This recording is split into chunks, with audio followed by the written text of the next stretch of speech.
मीठी मधुरी मुखाने वाणी ज्ञान गंगा निर्मळ पाणी दोषा तोरणी तरसची पाणी दोषा तोरणी तरसची पाणी जाऊन लोकनारे ओ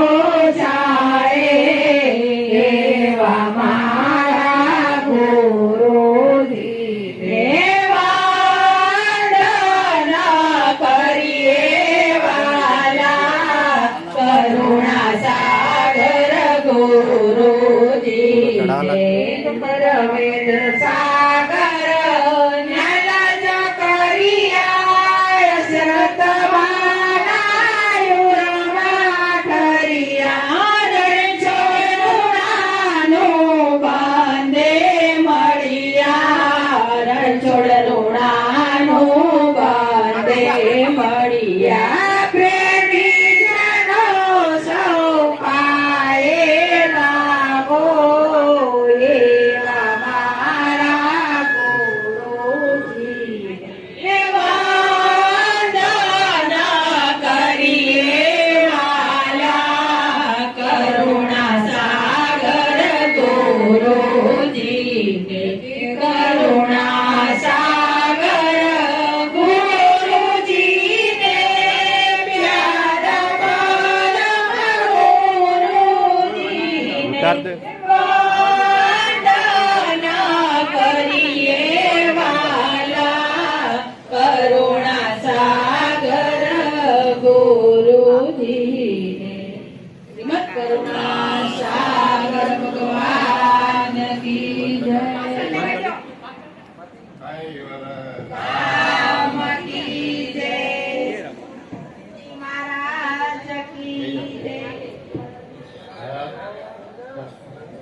मंगलाचरण परतमयहि करण सजन उरजा अवग्रंथन प्रारंभ हो सुनहो संत सुजान लोकय संख्या उत्पन्नति सप्तदीप सुरता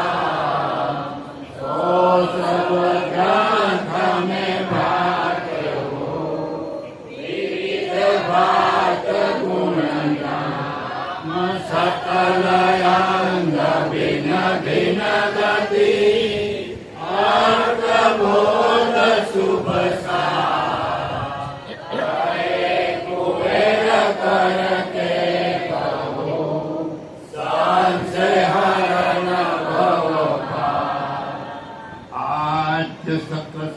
कमलेश कैवल की शिवत करुणा सागर भगवान की कैवल धाम की मोहन दास जी महाराज की भगवान दास जी महाराज गुरु वाली साक्षात्पुरी की कथा प्रारंभ समय का जय जय सत कैवल साहेब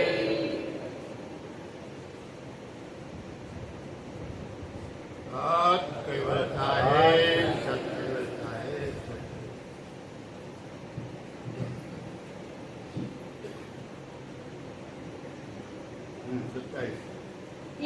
विध सुख लेत पति न के जेहि उर धरो उमेदु तो सुख अनित अल्प एहि भव के लव के करो न खेदु। दयालु परम गुरु करुणा सागर भगवान कैवल करता સર્જનહાર માલિકનો હુકમ પોતાના શિર ઉપર ધારણ કરી આ જગતના વિશે કુબેર સ્વામી નામનું પાત્ર ધારણ કરી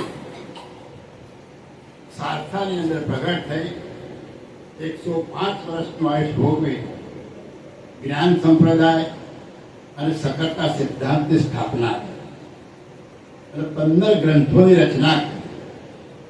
એ 15 ગ્રંથોની રચનાની અંદર દયાળુ પરમ ગુરુ આ જગતના વિશે 84 લાખ પ્રકારના જે ઘાટ ગણવામાં આવે એ ઘાટને ચલાવનાર ચૈતન્ય અંશ શું વસ્તુ છે અને તમે જે જગત જોઈ રહ્યા છો એ જગતનો બનાવનાર સર્જનાર કોણ, એ જ્ઞાનનો ઉપદેશ આ 15 ગ્રંથોની અંદર આપણને આપે છે.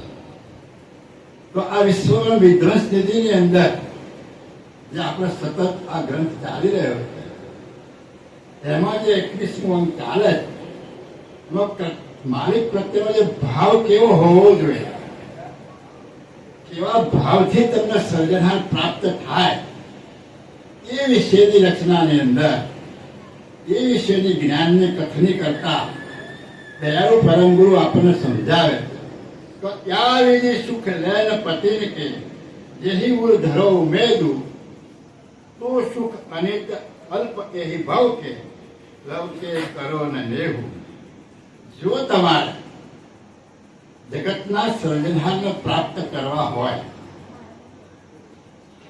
અવાજ બંધ નહીં તો બહાર જઈને વાતો કરો. જગતના સર્જનહાર ને પ્રાપ્ત કરવા માટે તમારા હૃદયમાં કેવો ભાવ હોવો જોઈએ એનું વર્ણન કરતા કહે છે કે દયાળુ તમને આ લેશ માત્ર પદાર્થની અંદર તમારા હૃદયની અંદર એનો મોહ ના હોવો. જેમ જ્યારે કોઈ કાર્ય તમે કરતા હોય, કોઈ મકાન બનાવતા હોય અથવા તો કોઈ લગ્ન પ્રસંગ તમારો હોય, કોઈ દાગીના બનાવવાના હોય, નવી ગાડી ઘરમાં લાવવાની હોય, તો અઠવાડિયા 10 દિવસ મહિના પહેલા તમારા ચિત્તમાં એનું જ રમણ થયા કરતું, બીજા કોઈનો ભાવ તમારે રમણ થતો એ પ્રકારે એ તમને જે પ્રિય લાગે છે એ વસ્તુ લેવા માટે, પદાર્થની પ્રાપ્તિ માટે એવો ભાવ કરતા માલિકને મેળવવા માટે છે ખરો તમારો? જો એવો ભાવ હશે તો કરતા માલિકને તમે પ્રાપ્ત કરી શકશો. અને એવા ભક્તની સામે જ દયાળુ કૃપા દ્રષ્ટિ કરી અને તમારા ઉપર એની ગતિ બક્ષિસ કરે. પણ ક્યારે તમારો આવો ભાવ હોય તો હા. પ્રથમ ધરો તીવ્ર ત્યાગ કો સકલ પદાર્થ સે તુ હલો ચલો ઉપલે ભવ ભર મે અંતર વિનાશ હેતુ. દયાળુ પરમ ગુરુ કહે છે કે પ્રથમ ધરો તીવ્ર ત્યાગ કો, આ માલિકને પ્રાપ્ત કરવા હોય તો પ્રથમ તમારા હૃદયમાં તીવ્ર ત્યાગ ધારણ કરો. તીવ્ર ત્યાગ, તીવ્ર વૈરાગ અને વ્રેહ વૈરાગમાં ફેર. તીવ્ર ત્યાગ કોણે ધારણ કર્યો તો? નિરંજન પુરુષ. જ્યારે નિરંજન પુરુષને એમ થયું કે હું આ જગત જોઈ રહ્યો છે, જગત તો બનાવનાર કોણ હશે, આ તો મને ખબર નથી, તો મારે એને પ્રાપ્ત કરવા, તો એને પ્રાપ્ત કરવા માટે એમણે શક્તિનો તીવ્ર ત્યાગ કર્યો. તીવ્ર એટલે હજુ સુધી એને શક્તિની સામુ ફરીને જોયું નથી નિરંજન પુરુષે, એને તીવ્ર ત્યાગ કહેવાય. અને વ્રેહ વૈરાગમાં શું કહેવાય કે કંઈક પ્રાપ્ત કરવા માટે તમે બધું છોડી દીધું. તમારે કોઈ વસ્તુને પ્રાપ્ત કરવી, એ પ્રાપ્ત કરવા માટેનો જે ભાવ છે એ ભાવ એની જાતે લાગ્યો એટલે દુનિયાની બધી જ વસ્તુ તમને અભાવ આવી ગયો, એનો વ્રેહ વૈરાગ કહેવામાં. તો અહીંયા દયાળુ શું કહે છે કે તીવ્ર વૈરાગ તમારા થાય. સના પ્રત્યે જગતની અંદર જેટલા પદાર્થો છે એ પદાર્થ ઉપર તમને જે મોહ છે એ મોહને છોડવા માટે તમારે તીવ્ર ત્યાગ ધારણ કરવો પડે. એટલે પ્રથમ ધરો તીવ્ર ત્યાગ સકાળ પદાર્થ સેતુ, દરેક પ્રકારના જેટલો પદાર્થ છે એ પછી ખાવાનો હોય, પહેરવાનો હોય, લખાવાનો હોય, કોઈ પણ પ્રકારનો પદાર્થ છે એ પદાર્થનો જે ભાવ છે એના પ્રત્યે તમે વૈરાગ ધારણ કરો. ત્યાગ ધારણ કરો. હવે મારા કામનું નથી, મારા માટે એક સર્જનહાર માલિક જ છે, બીજો કોઈ આ જગતમાં નથી. હલો ચલો ઉપલે ભાવ બને. તમે જગતની અંદર ફરો, તમે એક વ્યવહારમાં છો. આપણું ગૃહસ્થી ઘર બહાર ચાલે છે, આપણો સમાજ છે, આપણું કુટુંબ છે, તો એની સાથે તમે વ્યવહાર કરો, પણ કેવો વ્યવહાર? ઉપલક વ્યવહાર. મારા બેન દીકરી આવી છે, એને બોલાવી છે, એને 2 પૈસા 5 પૈસા મળે, એને ભેટ આપી છે અને એને જમાડવા છે, એ ઉપલો વ્યવહાર છે. એમાં રચી પચી નહીં થયું. આ દયાળુ પાલનપુર તમને જગતમાં અને સંસારમાં રહી અને ભક્તિ કરવાનું શીખવાડે છે. આપણે કોઈ વખત કાયમ એક નિયમ લીધો હોય કે ભાઈ મારે દર પૂનમે કે દર ગુરુવારે કે દર બીજે મારે કથા સત્સંગમાં જવું છે. પણ જો ભૂલે ચોલે દીકરી આવી જાય તો કે હેલો આજનો દાડો ચાલે. એટલે માલિક કરતા નિયમ કરતા એના ઉપર ભાવ તમારો વધારે કર્યો. એટલે દયાળુ શું શીખવાડે છે કે દીકરી આવે તો ભાઈ દીકરી આવે તો કોઈ બી આ તો એક દાખલો છે કે ભાઈ આવો તો આ તમારું ઘર છે, શાંતિથી ખાજો પીજો, હું 2 કલાક પછી આવી તો મારો નિયમ રાખો. તો તમારો જે ભાવ છે, પ્રભુ પ્રાપ્તિનો જે ભાવ છે, તમારો જે નિયમ છે, એ નિયમ જળવે. અને એક વખત તમે આ ક્રિયા કરશો એટલે દરેક સગાવાળાને ખબર પડશે કે આ પૂનમના દાડે એમના ઘેર લઈ જવું, ને તો કથા સાંભળવા ગયા એટલે એ વેળે તો બંધ થઈ જાય. આવું બધા આગલા દિવસે બીજા દિવસે, પણ તમારે પહેલા તૈયારી રાખવી પડે. એટલે દયાળુ કહે છે કે હલો ચલો ઉપલે ભાવ બને. તમે બધાની સાથે હળીમળી રહો, પણ કેવી રીતે? ઉપલા ભાવ. દયાળુ આ દયાળુનું જ્ઞાન. તમને કોઈ વસ્તુ છોડી દેવાનું નથી કહેતા. દરેક સમાજને તમારા કુટુંબની અંદર તમારા બાળકો, સ્ત્રીઓ કે જે કઈ હોય એની સાથે હળીમળી તમારી ફરજ અદા કરો. પણ કેવા? એક ફરજ સમજી જેમાં લોલુપ નહીં બની જાવ, ઉપલા ભાવથી. જેમ કોઈ બીજાના ઘેર ગયા હોય, બીજાના ઘેર પ્રસંગ હોય ગયા હોય તો કેવું ઉપલા ઉપલી સમય ખાઈ લેવાનું, બેહવાનું નહીં, બધું કે ચિંતા હોય નહીં. એવી રીતે તમે તમારા ઘરમાં જ વર્તન કરો. ઉપલા ભાવ. કોઈની સાથે મોહ ના રાખો. જો મોહ રાખશો તો આપણે ફસાઈ જવાનું. પેલા એક ભજનમાં કહ્યું છે ને, કોના ચોરું ને પણ આ વાત બોલો. કોના ચોરું ને કોના વાછરું, કોના માયા ને જીવને ગાવું જીવને કલું સાથે પૂર્ણને ભૂલો મના ભમરા તું ક્યાં ભમ્યો. આ મનને કહે છે કે મનરૂપી ભમરો તો કેટલો ફરફર કરે. બધાને ખબર છે કોઈ જોડે આવવા નથી. કોઈ જોડે શું આવશે? કોઈને પાપ. તમે કર્મ સારા કરો. તમે કર્મ સારા કરતા શીખશો તો તમારો બધો વ્યવહાર તમારો સારો થઈ જશે. પણ આપણે સ્વાર્થની અંદર એટલા ડૂબી ગયા છીએ કે આપણું સ્વાર્થ જ જોઈએ છે, બીજું કઈ દેખાતું નથી. એટલે દયાળુ પરમ ગુરુ કહે છે કે અંતર વિના રહેતા હેતુ. તમારા અંતરમાં આવો લાગણી વાળો ભાવ ઉભો ના કરો. પરમ ગુરુ દયાળુ કોઈને ઘર છોડવાનું કહેતા નથી, દાગીના ના પહેરશે એવું કહેતા નથી, કપડો ના પહેરશે એવું નહીં કહેતા. તમે કમે હેલિકોપ્ટર તમારા ઘેર ઉતારો, એમાં કોઈ ના નહીં પાડતા. પણ શું કહે? એ કરવા છતાં તમે નિર્લેપ રહીને પરમ ગુરુ માલિકનું ભજન કરો. સર્જનાર છેવટે બધું જ અહીં રહેવાનું છે. શું આવશે? તમારા સારા કર્મ. કોઈ માણસ મરી જાય તો પછી એની વાતો થાય. કેવી વાતો થાય? સારો હોય તો સારી વાતો થાય, અને મારે ખરાબ હોય તો આવું એક ગોળ ગઈ સમાજમાં નડતો બેઠો આવું એ કહેલો.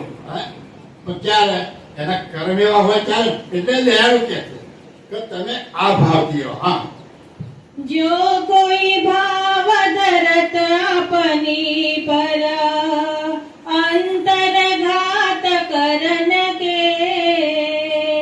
ઉપલે પ્રેમ પસાવત પરમિતા ત્યો ભવ હરન ફરન કે. દ્રષ્ટાંત આપે છે દયાળુ કે જો કોઈ ભાવ ધરત અપને પર અંતરઘાત કરે. કોઈ આપણો દુશ્મન હોય આપણે એના મનમાં આપણી ઘાત કરવા જ ફરતો હોય કે ક્યારે મારો ઘાટ આવવાનું પતાવી દો, પણ એ આપણને જણાવતો અને ઉપર ઉપરથી મન રાખીને આપણી તારી મિત્રતા રાખે. પછી શું કરે છે, સમય જોવે છે ક્યારે ઘાટ આવવાનું પતાવી દઉં. પણ આપણી મિત્રતા કે આપણી જોડે જે હળે છે મારે કેવો રાખે છે, ઉપલા પ્રકારનો. એના અંતરથી આપણી સાથે એકતા કરવાનો ભાવ નથી. એમ તમે પણ આ જે મોહરૂપી પદાર્થો છે એના ઉપર ઉપલો ભાવ રાખો અને અંતરમાં તેને નાશ કરવાનો વિચાર કરો કે આ કામ, ક્રોધ, લોભ, મોહ, મારું તારું, રાગ, દ્વેષ, ઈર્ષા, અભિમાન, વેર ઝેર એટલે ખતમ કરી નાખવાનો ભાવ રાખો. પણ સમાજમાં છીએ એટલે ઉપલો બધો વ્યવહાર તમારે કરવાનો, પણ અંતરમાં કેવું રાખો કે આનો ઘાટા વધારે આ કામ, ક્રોધ, લોભ મારું બધું દૂર કરવાનું. આવી રીતે તમે જગતમાં રહો. એટલે દયાળુ તમને કેવી રીતે રહેવું એનો દાખલો આપી અને આપણને સમજાવે. ઉપલે પ્રેમ પથાવત પરમે એ ઉપલો ભાવ બતાવે છે, મિત્રતા ઉપરને બતાવે છે, પણ અંદર એનો કેવો ભાવ છે કે ક્યારે એને પતાવી દઉં. એમ આપણે પણ સંસારની અંદર રહેવાનું છે, દરેક પદાર્થનો ભોગ જરૂર પૂરતો કરવાનો, પણ અંતરમાં કે હવે આ કંટાળ, હવે આ છૂટો તો સારું, હું મારી ભક્તિ કરી શકું. હા, इंद्री दस रखित कशन को मोहित न रसिक रसन के तर बले न को सिंध सदन के उबरित जहो फसिन के. और इंद्री दस रखित कसन को मोहित न रसिक रसन. આખું જગત શેમાં ફસાયું છે? 10 ઇન્દ્રિયના મોહમાં. આ તમારું જે શરીર છે એ શરીરની અંદર 10 ઇન્દ્રિયો, એમાં 5 કર્મેન્દ્રિય અને 5 જ્ઞાનેન્દ્રિય. આ ઇન્દ્રિયોના મોહની અંદર આખું વિશ્વ ભરેલું છે. ઢોર, ઢાખર, પશુ, પંખી, માનવ, દેવ, દાનવ જે કોઈ ગણવાય બધા જ 84 લાખ પ્રકારના ઘાટો આ 10 ઇન્દ્રિયોના મોહમાં જ ફસાયેલા. તો એના દયાળુ કહ્યું કે આ 10 ઇન્દ્રિયોના મોહને તમારી 10 ઇન્દ્રિયો જે છે એનો વશ કરીને રાખો. તમે એનો વશ શાના માટે? પ્રભુ મેળવવા હોય તો. આ તમને જ્ઞાન શાના માટે આવે છે કે માલિકના ખરો માલિક જે છે, આ જગત તમે જે જોઈ રહ્યા છો એનો જે બનાવનાર સર્જનહાર છે એને પ્રાપ્ત કરવા માટે તમે આ ઇન્દ્રિયોને વશમાં રાખો. એ ઇન્દ્રિયોને તમે વશમાં રાખશો તો પદાર્થમાં તમને મોહ ઉત્પન્ન નહીં થાય. એટલે કે છે ઓર ઇન્દ્રિય દસ રખિત કથન મોહિત ન રસિક રસકી. એની જે એનો રસયુક્ત ભાવ જે છે, ઇન્દ્રિયોની જે મોજ મજા છે એમાં તમે ફસાશો નહીં. અને એ ફસાવાનું કેવું છે તે દાખલો આપે છે કે બરાબર લેન કોઈ સિંહ સદન ને, કોઈ જંગલમાં સિંહ હોય અને એ કોઈ માણસનો લોહી ચાખી ગયો હોય તો કોઈ વ્યક્તિ ત્યાં જતો હોય, સ્ત્રી હોય કે પુરુષ હોય, તો એના ઉપર હુમલો કરી મારે અને એ મરદાને એ માણસને એની બોલમાં ઢહેરી જાય અને આરામથી ખાઈ જાય. હવે માણસને લઈ ગયો પણ માણસે બધા દાગીના પહેર્યા હોય, કોઈને હાર હોય, કોઈને વીંટી હોય, કંઈનું કંઈ તો હોય ને, તો એ માલ બધો ક્યાં પડ્યો હોય? એ સિંહની બોલ પાસે બધો પડ્યો હોય. હવે કોઈને ખબર પડી કે આ સિંહ આટલા બધા માણસો લઈ જાય, એના ઉપર આટલું સોનું હતું, આ બધું હતું, એ બધા લાગીને એ બોલમાં છે. હવે તમને લેવાનું મન થાય પણ બોલ કોની છે? સિંહની. હવે એમાં લેવા દો તો દશા શું થાય તમારી? હે, એટલે જાણ્યું કહેતા કે શું કહેતા કે બરાબર લેને કોઈ સિંહ સદન મેં આવો પદાર્થ લેવો. તમારા ઇન્દ્રિયો છે ને, ઇન્દ્રિયો સિંહની બોલ જેવી છે અને એની જે વિષય વાસનાઓ જે મોજ છે ને એ દાગીના જેવા.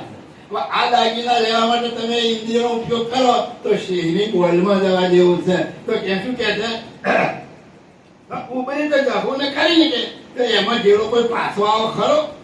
તો આના મોહમાં તમે સિંહની બોલમાં હાથ નાખો તો તમે આ જગતને છોડીને કરતા માલિકના ત્યાં પ્રાપ્ત એના ધમમાં જઈ શકો ખરા? સિંહની બોલ જેવું છે. કેવો સરસ દાખલો કે જેટલો પદાર્થનો ભાવ છે એ સિંહની બોલમાં ધન લેવા જેવું છે. એટલે આ 10 ઇન્દ્રિયો છે એ સિંહ રૂપી સિંહની બોલ છે અને એમાં જે વિષય વાસનાઓ જે મોજ શોખ છે એ બધી આપણે દાગીના જેવો એ દાગીના લેવાનો મોહ થાય ને તમને મોજ કરવાનો મોહ થાય ને એટલે તમે સિંહની ગોળમાં હાથ નાખો ને અને આ યુગોથી તમારે ભટકાવવું પડે. હા, અડધો કલ થયો ત્યાં ત્યાં પુનરપી જન્મમ પુનરપી મરણમ ગઢારામાં જ્ઞાન કૂતરામાં જ્ઞાન રેતીમાં હાફમાં બધામાં ફરતા આપણે મનુષ્ય ગાંઠમાં હા તો મનુષ્ય ગાંઠ જ એક એવો છે કે આમાંથી તમે બહાર નીકળી શકો. જો આ જન્મ મરણના ચક્કરમાંથી બહાર નીકળવું હોય તો આ પરમ ગુણના જ્ઞાન પ્રમાણે આ દરેક પદાર્થના તમારા ઇન્દ્રિયોના મોહને છોડવો પડશે. તો તમે આ ભવરૂપી સાગર તરી શકશો. કે ભવરૂપી સાગર તરાય એવો નથી. કારણ કે આ જગતની અંદર તમે કેટલા પદાર્થોને કેટલો મોહ મૂકેલો છે તમે જુઓ. એક પણ વસ્તુ તમને અરખામણી કે તમને ના ગમે એવી ખરી.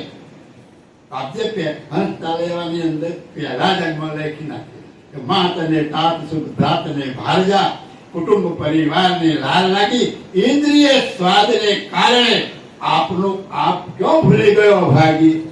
ભાઈ આના હિસાબે હું કોણ છું એ આપણે ભૂલી ગયા. કોઈને ખબર છે હું કોણ છું? તમે કોઈને પૂછો ભાઈ કોણ? હું આ ફલાણો ભાઈ, હા હું રમણભાઈ, હું કરશનભાઈ, હું ફલાણો ભાઈ, હું ફલાણા બેન. પણ આ શરીર છે હું માની બેઠા છીએ આપણે.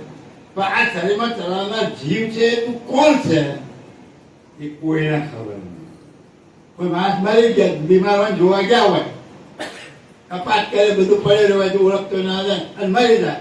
ભાઈ અમે ઉપર જ ઉભા હતા પણ દાદો કે દાદી ફટ લઈને જીવ થતો હોય બધા બોલે ઝાડ લઈને જીવ પણ ભાર્યો કોઈને કોઈ જીવ ભાળતો આ જીવ છે હોય કોને કેવો જીવ પેલું મરદું થઈ જાય એટલે આપણે કીધું જીવ થતો હોય એના હિસાબે કોણ પણ જીવ છે શું તો એના ઓળખાવા દેવાનું પરમ આ મુદ્દાના તું ઓળખ અને આને ઓળખી તો સર્જન હાને ઓળખી શકીએ. નહીં તો નહીં ઓળખવાનું કારણ શું કે આ ઇન્દ્રિયો જે વાઘની બોલ જે છે એમાં તમે ઘૂસી ગયા છો. આ મોજ શોખ રૂપી તમે દાગીના લેવા ઘૂસ્યા છો અને એ તમને મજા આવે એમાં હું કોણ છું આપણે ભૂલી ગયા છીએ. અત્યારે તમે આખા જગતમાં જુઓ જગત શાના માટે દોડે છે? સંપત્તિ માટે.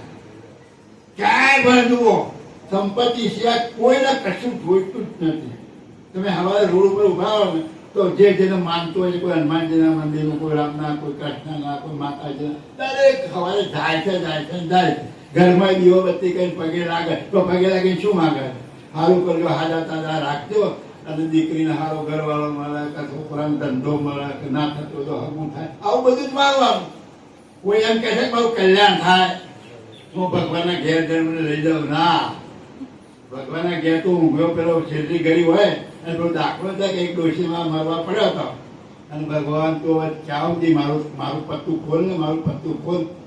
ગામડા પેલું પાડું બાંધ્યું છે તે પાડું હારું લોબું થઈને પગે કાઠમાં માંડ્યું એટલે પેલો માજી કે જવામાં આવ્યો લાગે એક માજી કે ભાઈ તું મારી વાર છે થોડા દાડા પછી લો બોલો કેવું છે આ બધું. એટલે આ કહેવાનો મતલબ કે આ શરીરનો મોહ કેટલો બધો.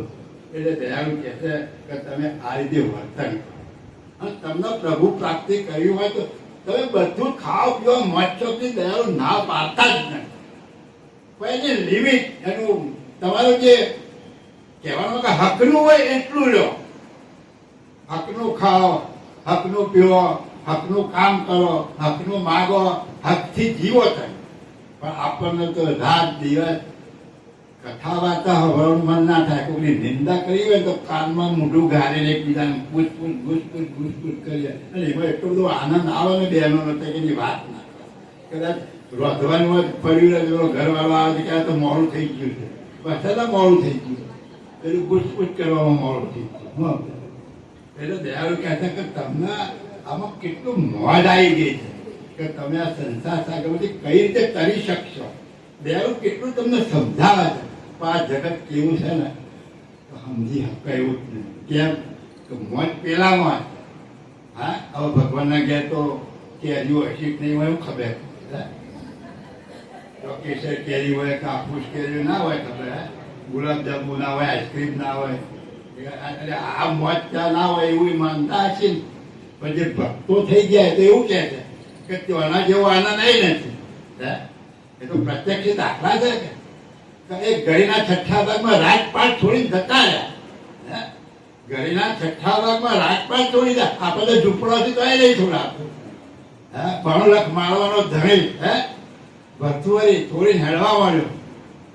રાજા ઢાકા બંગાળનો ગોપીચંદ એની માએ એક શબ્દ કીધો, આખું રાજપાટ છોડી હેડતો થઈ ગયો.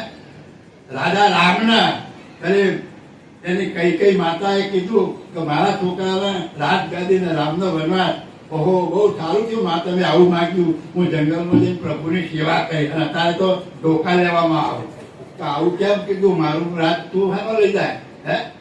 તમે આ આપણા ધર્મગ્રંથો તમે જુઓ, ધર્મગ્રંથોની અંદર નકરું જ્ઞાન ભર્યું છે, પણ આપણને એ સમજવાની કોશિશ જ આપણે કરતા નથી. આપણે બધા હિન્દુ કહેવરાઈએ છે.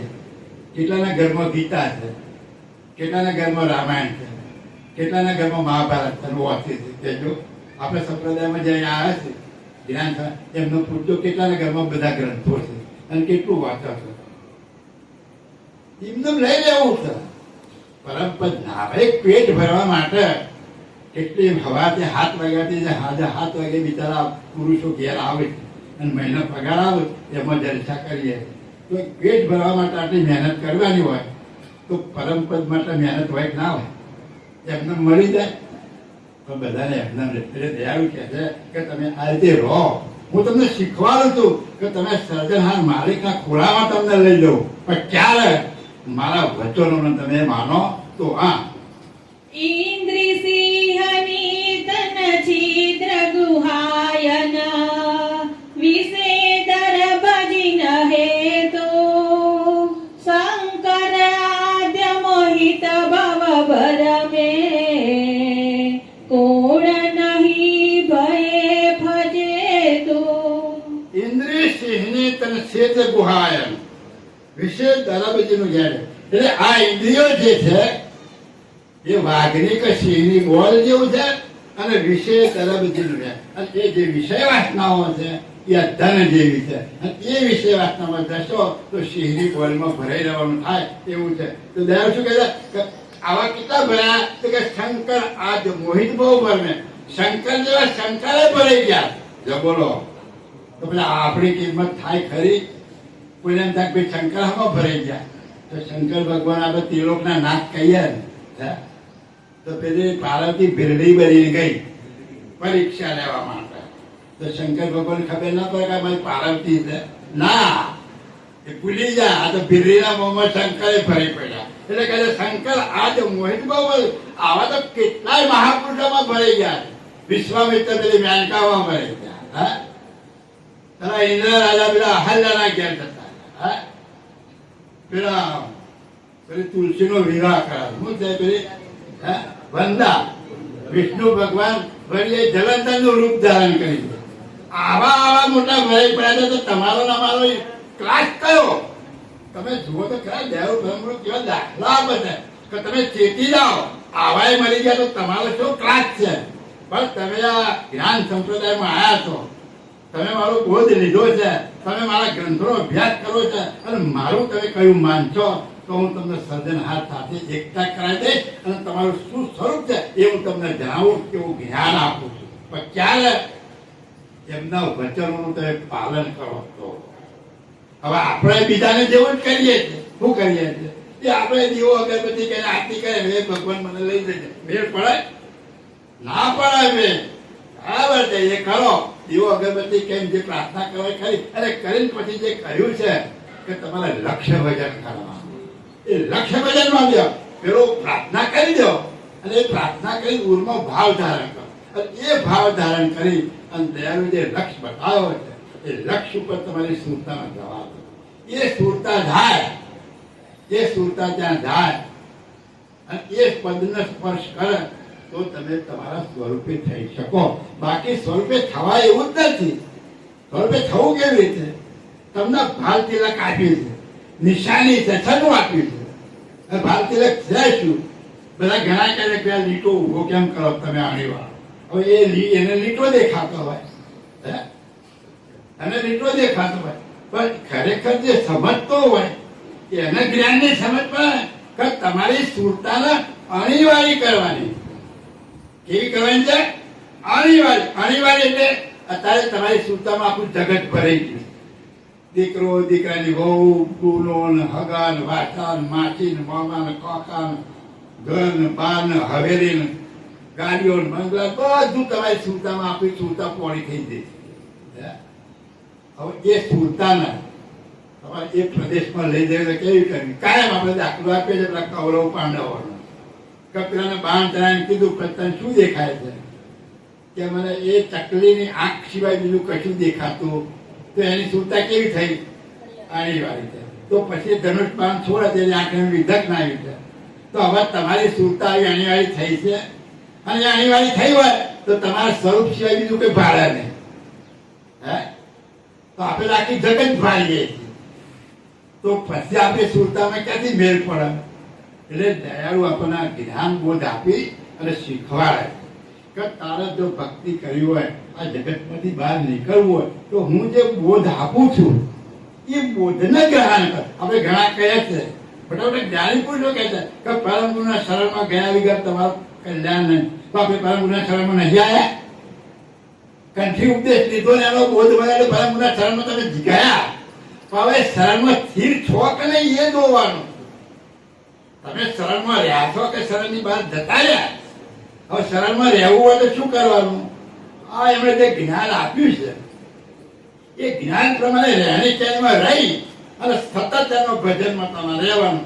તો તમે આના શરણમાં છો અને એનું જ્ઞાન આપ્યું જેટલું સમજો એટલા તમે સ્વરૂપે થઈને કરતા માલિકના તકત શરણમાં તમે જઈ શકશો. પણ આપણે તો પરમ ગુણ તો જે છે ક્યાં બેઠા છે પરમ ગુણ? એટલે આ પરમ ગુણ તો અઢળક જ્ઞાન તમારી હામ જ છે. આ ગ્રંથ આ કોણ બોલે છે? આ ચોપાઈ કોની છે? પરમ ગુણ. આપ મારી તો નહીં ને કોઈ ગાદી પતી દે નહીં. આ ચોપાઈ કોની છે? પરમ ગુણ. મારી હામ જ પરમ ગુરુ બેઠા છે અને એ જ મને બોધ આપી રહ્યા. સમજવાનું તમે? આ મને સમજાવે છે અને એ મારે ગ્રહણ કરવાનું છે. એ ગ્રહણ કરી તો મારું કલ્યાણ થશે. એ ગ્રહણ નહીં કરો તો કલ્યાણ નહીં થાય. આપણે 2-5 દીકરા હોય તો એક દીકરો આપણી ફોટો ઉતારતો હોય, અહીંયા ફોટોમાં આરતી કરતો હોય, બધું કરતો હોય, પણ કીધું કશું ના માને, પાર વગરનું ઊંધું જ કરતો હોય. અને એક દીકરો હોય એ ફોટાની આરતી ના ઉતારતો પણ એક શબ્દ બાપનું તો માનતો હોય તો કયો વાલો લાગે? એ કહેતો હોય તો આપણે વાલા ક્યારે લાગીશું? આરતી કરે છે વાલા નહીં લાગી, પણ એનું કહ્યું એક વસ્તુ તમે હૃદયમાં ઉતારી અને એમણે જે તમારા અંતસ્કરણને શુદ્ધ કરવાનું કહ્યું છે એ અંતસ્કરણ શુદ્ધ કરી તમારો ભાવ નિર્મળ કરી અને તમે ભજન કરશો તો પરમ ગુણ તમે વાલા લાગશે. પેલું તો ઉપરથી ખીજાય છે કારણ કહ્યું છે શું કરે છે શું? તમારા દીકરા જેવું થાય છે કે હું ગયો છું શું કરવા? કારણ જ્ઞાન આપી અને સ્વરૂપે કરવા અને કરતા માલિકની એકતા કરવા માટે જ્ઞાન આપવા ગયો છું. તો આ તો બીજા વર્ગી જગત કરતું એ કરે છે. આ જ્ઞાન મારું નહીં. હા, પરમ ગુરુ બોલ્યા છે એ હું કહું છું. કોઈને એમ થાય કે આવું તમે કેમ બોલો? જ્ઞાન સંપ્રદાય છે. જ્ઞાનથી સમજવાનું, વિરોધ કોઈનો નથી. જ્ઞાન તમને બતાવે છે, જ્ઞાન ન્યાય આપે. જ્ઞાન શું કરે છે? જ્ઞાન ન્યાય કરે. સત્ય વસ્તુનું જ્ઞાન સમજાવે, સાચું શું છે ખોટું તે જ્ઞાન બતાવે અને જ્ઞાન દ્વારા તમે તરી શકો. જ્ઞાન સિવાય કોઈ દિવસ તરતું નથી. એટલે દયાળુ કહે છે કે આ જે શંકર જેવા ઘણા મહાપુરુષો આજે ભૂલા પડ્યા છે. ઘણા ભૂલા પડ્યા તો તમારો શું હિસાબ? પણ તમારો હિસાબ ક્યારે તમે બેસે કે તમે મારા ચરણમાં આવ્યા છો, તમે મારો લક્ષ્ય લીધો છે, તમે મારા ગ્રંથોનો અભ્યાસ કરો છો, તમે મારા વચનોને સાંભળો છો, તો મારા વચન ઉપર સાધા રહો તો હું તમને ત્યાં પોકારી દઈશ. એ મારી ગેરંટી છે. પણ ક્યારે? પરમ ગુરુના વચનો પ્રમાણે ચાલીએ તો નહીતર મેળ પડે એવો નથી. હા, એ તો સાંખ બડે કી હુરમત જગ પ્રસિદ્ધ જણાઈ પણ અલ્પને નર ગણિત કહી કે તે કરહે ફસાઈ. એ તો શાખ બળે કી હુરમત જગ પ્રસિદ્ધ જણાઈ. આ તો જગતમાં પ્રસિદ્ધ એના બે દાખલા આપ્યા.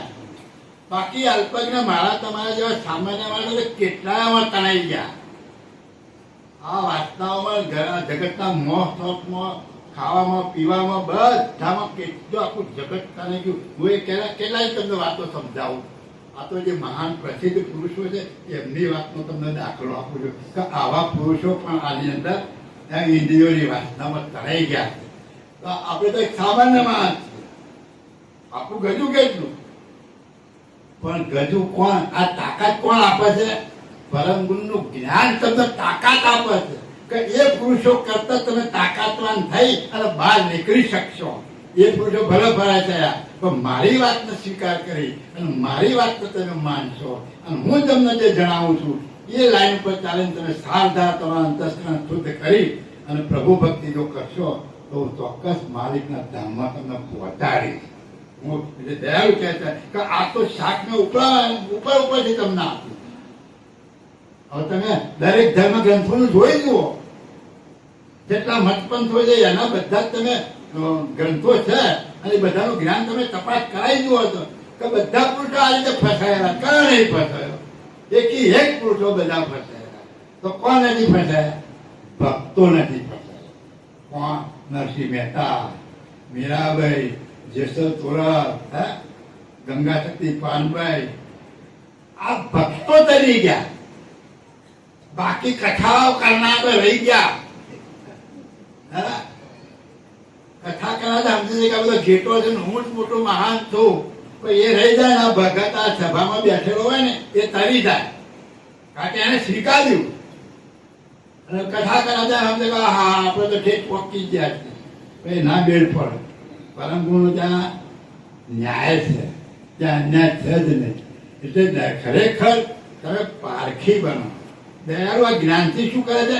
તમને પારખી બનાવે છે. તમે પારખી બનાવે જગતમાં ક્યાંય છેતરાવ જ નહીં. માણસ ક્યાં છેતરાય છે જગતમાં? છેતરાતો હોય ને તો ક્યાં છેતરાય છે? ધર્મ માર્ગમાં છેતરાય, બીજે ક્યાંય છેતરાતો નથી. ભગવાન બોલાયો હોય અને માતા ધૂણી બોલે કે કોઈ પર નામનો કોઈ તમારા ઘરમાં હતું, એટલે 4 પેઢીથી 50 ઘરમાં છે પર નામનો તો ગમે તે હોય તો હોય કે ના અમારે તો પહેલા હતું તો ક્યાં તું જુઓ તમારા કુટુંબમાં ના હોય એકાદ માતા હાથું બોલી હવે આ કહી લાવવું આપણે મેળ કરવા. આ તો મારો અનુભવ કેવું છું. હું બેઠું છું આ બધું સાંભળું છું, મને ખબર આપણે ના બોલાય. બોલીએ તો પેલા કદાચ આડું થાય કે તમે બગાડ્યું. ભુવાને ખબર છે. ભુવા કે તમે કેટલા ભાઈ છો? કે 7 ભાઈ છે કુટુંબમાં, 8 10 બધા આવશે તો જ કોમ થશે. એની ખબર હોય કે એકાદ તો આડો હશે જ, એ હાથ ભેગા થાય ને તારું કામ થાય ને એટલે વાત પતી જાય. બહુ જે હોય એ લઈ જતું હોય. એટલે પરમ ગુરુ જ્ઞાન દ્વારા તમને સચેતન કરે કે તમે સચેતન પારખી બની જાઓ. અને તમે પારખી બનશો ને એટલે તમારું કામ થાય. માતાઓ સાચી છે, કોઈ ખોટું નહીં. બધું જગતમાં જે બન્યું છે ને એ પરમ કરતા માલિકે બધું સાચું જ છે, પણ એ દરેક એની હદ પ્રમાણેનું કામ કરે. કોઈનો નિષેધ કરવાનો નહીં, કોઈને નિદાન જ કરવાનું. હું સમજા. પણ તમે જે છેતરવા બેઠા છે એમાં તમે ના છેતરો. દયાળુ કહેવાનો મતલબ આ. હા, તેહી ફસીને કે ગયે ગતમ ગત ઉતે જો પર નાઈ ફેરી ના ઉલટે તગ્ન દેશ में શિવ તો સકે સહાઈ. તેહી ફસીને કે ગયે ગતમ ગત હુતે જો અલ્પજ્ઞ. એટલે આવા અલ્પજ્ઞ જીવો આ જગતમાં કેટલાય ગતમ ગત થઈ ગયા, એનો કોઈ પાર જ નથી. તમે આ જે શબ્દો છે ને એ તમે સાંભળી અને સમાજમાં જોતા શીખજો. જોતા શીખશો એટલે પ્રત્યક્ષ દેખાશે. પરમ ગુરુનું જ્ઞાન પ્રત્યક્ષ ઉધાર છે જ નહીં. બીજા તો કોણે ચોટાડો પોકાય નહીં, ખવાય નહીં. અને આ તો તમારે તપાસ કરવાની કે આવું જગતમાં થાય છે કે નથી થતું. તમે તપાસ કરી દો એટલે તમને બધી જ ખબર પડશે કે આ સાચું છે ને ખોટું છે, સાચું છે ને ખોટું. જગતમાં જુઓ, એક વિચાર કરવાનો કે જેટલા મહાપુરુષો થઈ ગયા અને તેમણે જે સંશોધન કરી વાતો એ બધી સાચી વાતો છે, પણ દરેકની હદ સુધી બધી સાચી. આપણે કોઈનો નિષેધ નથી કરવાનો, પણ આ દયાળુ કયા જ્ઞાન માટે બોલે છે? ફક્ત હું કોણ મારો માલિક એની વાત માટે વાત કરે. બાકી જગતના જે જીવાત્માઓ ગમે એની ઉપાસના કરતા હશે, ગમે તે પુણ્યદાન કરતા, એનું ફળ મળવાનું. તમે કીડીઓને દર પૂરશો, ગાયને રોટલો ખવડાવશો, કૂતરાને રોટલા ખવડાવશો, કોઈ ગરીબને તમે કશું અન્નદાન કરશો, જ્ઞાનદાન કરશો, કપડાનું દાન કરશો, એ બધું જ કર્મનું ફળ તમને સારું મળવાનું. એમાં કોઈ ના નથી. પણ આ જ્ઞાન શેના માટે છે? કે તમારા સ્વરૂપે થઈ કરતા માલિકની એકતા માટે. પેલું કર્મ કરશો એટલે ફરીથી તમારે ભોગવવા માટે જન્મ લેવો પડશે ને. સારું કર્યું તો સારું ફળ ભોગવવાનું, ખરાબ કર્યું તો ખરાબ ભોગવવાનો. જન્મ એટલે જન્મ મરણનું દુઃખ નહીં થાય. અને જન્મ મરણનું દુઃખ મટાડવું હોય તો પરમ ગુરુના જ્ઞાનને જેમ તેમ તમારે સમજવું પડશે. અને પરમ ગુરુના જ્ઞાનમાં આવી અને જેમ તેમ સમજો એટલે બીજાનો વિરોધ નહીં કરવાનો. તમારા જે મને પરમ જ્ઞાન બતાવી છે એમાં તમારે એ જ લાઈન ઉપર જઈ અને તમારે પોતે ચાલવા માટેનો પ્રયત્ન કરો. જગતમાં જે ચાલે છે ચાલવા દેવાનું, એ આપણે કઈ નડવાનું નથી. અને કોઈ વિરોધ, કારણ કે જે કરશે એનું ફળ તો મારવાનું જ છે. એક 76 ના માનતો એટલે તો 76 જેટલું કામ કરશે એનું, એમાં આપણે ક્યાં લેવાનું? તો એ કઈ તારા નહીં, એ જન્મ મરણ ના મટાડે, કારણ કે એનું જ મટ્યું નહીં તમારે કઈ મટાડવું. હું સમજાય એટલે એ બધું જ છે. દરેકનું કામ થાય. તમે શ્રદ્ધા રાખીને કોઈ બી બાધા આવે એ કામ થાય, પણ તમે જન્મ મરણ નહીં ચાલે. આ જ્ઞાન શેના માટે છે? તમારા સ્વરૂપના જ્ઞાન. આ જગતમાં કોઈ આ જ્ઞાન આપ્યું નથી. એના માટે દયાળુ પરમ ગુરુ અને તમારા સ્વરૂપે થઈ અને આ સાતો સર્જનહાર કોણ છે એની સાથે એકતા કરો. તમે સ્વરૂપે થાવ તો આ જગતમાં કોઈ તમને ના નડી શકે. કોઈ નડે શા માટે? આપણે કોઈ માણસની વાત સારો ભલો હોય તો એને કઈ ભાઈ ફલાણા ભાઈ તો દેવ જેવા છે. હવે આપણે દેવ જેવું ઉપનામ ક્યારે આપ્યું? એ કોઈ નડતો ના હોય ત્યારે દેવ જેવો કીધું તો ખરેખર જે દેવ હોય નળ, ખરેખર જે દેવ હોય નળ ખરું. પણ બીવરા લોકો બીવરા, કોઈ કશું નડતું નથી. દેવો બહુ દયાળુ છે. તમે બે હાથ જોડો એટલે તમને માફ કરી દે, એને દેવ કહેવાય. બાકી ના કરગરે તમને હેરાન કરે તો એને દેવ ના કહેવાય. એનું કે ભૂત કહેવાય, પલિત કહેવાય. એનું કહેવાય ભૂત ને પલિત કહેવાય, એને દેવ ના કહેવાય. એટલે ભૂત પલિત એટલે અત્યારે સંસારમાં ભૂત પલિત નહીં, જીવતા જાગતા હોજ પડે કોકને નડે તારે જાય શાંતિ થાય. આપણા સંસારમાં બધા ભૂત પલિત છે, સારા છે ખોટા છે, બે પ્રકારના માણસો છે. એટલે આ પરમ ગુરુ તમને જ્ઞાન દ્વારા જ્ઞાનની સમજ આપે છે કે કઈ રીતે જીવવું, કઈ રીતે રહેવું, શેની ભક્તિ કરવી, કઈ ભક્તિથી તરાય, કઈ ભક્તિથી મુક્તિ થાય, કઈ ભક્તિથી જન્મ મરણ મટે. એ દયાળુ પરમ ગુરુ આ જ્ઞાન દ્વારા તમને સમજાવે.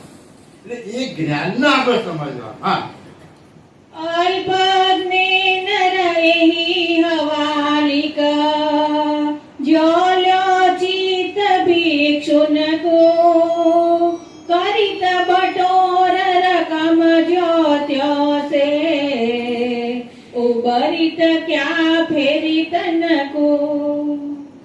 અલ્પજ્ઞે નર એહી હવાલિક જ્યોલ્યો ચિત્ત ભિક્ષુ. એટલે આ અલ્પજ્ઞ માણસો કેવા છે? ભિખારી જેવા. ભિખારી જ્યાં ત્યાં આખો દિવસ ભીખ માગી પૈસા ભેગાનું કામ કરે. આ અલ્પજ્ઞ જીવો પણ આ પોતાના ઇન્દ્રિયોના સુખ માટે, પોતાના સ્વાર્થ માટે આપણે ભિક્ષાની જેમ આ બધું માગ જ કરી શકે, બીજું કઈ કરીએ. હવે આવી રીતે ભેગું કરેલું ધન શું કામમાં આવવાનું? એટલે કરી તો બટોર રકમ જો ચોથી. જેમ ભિખારી ભીખ માગી બધું ભેગું કરે છે, પછી શું કે ઉભરી તો ક્યાં કેરી તનકું. પણ એના આ બધું ભેગું કરેલું એના શરીરનો ઉગારવા માટે કામમાં આવ્યું ખરું?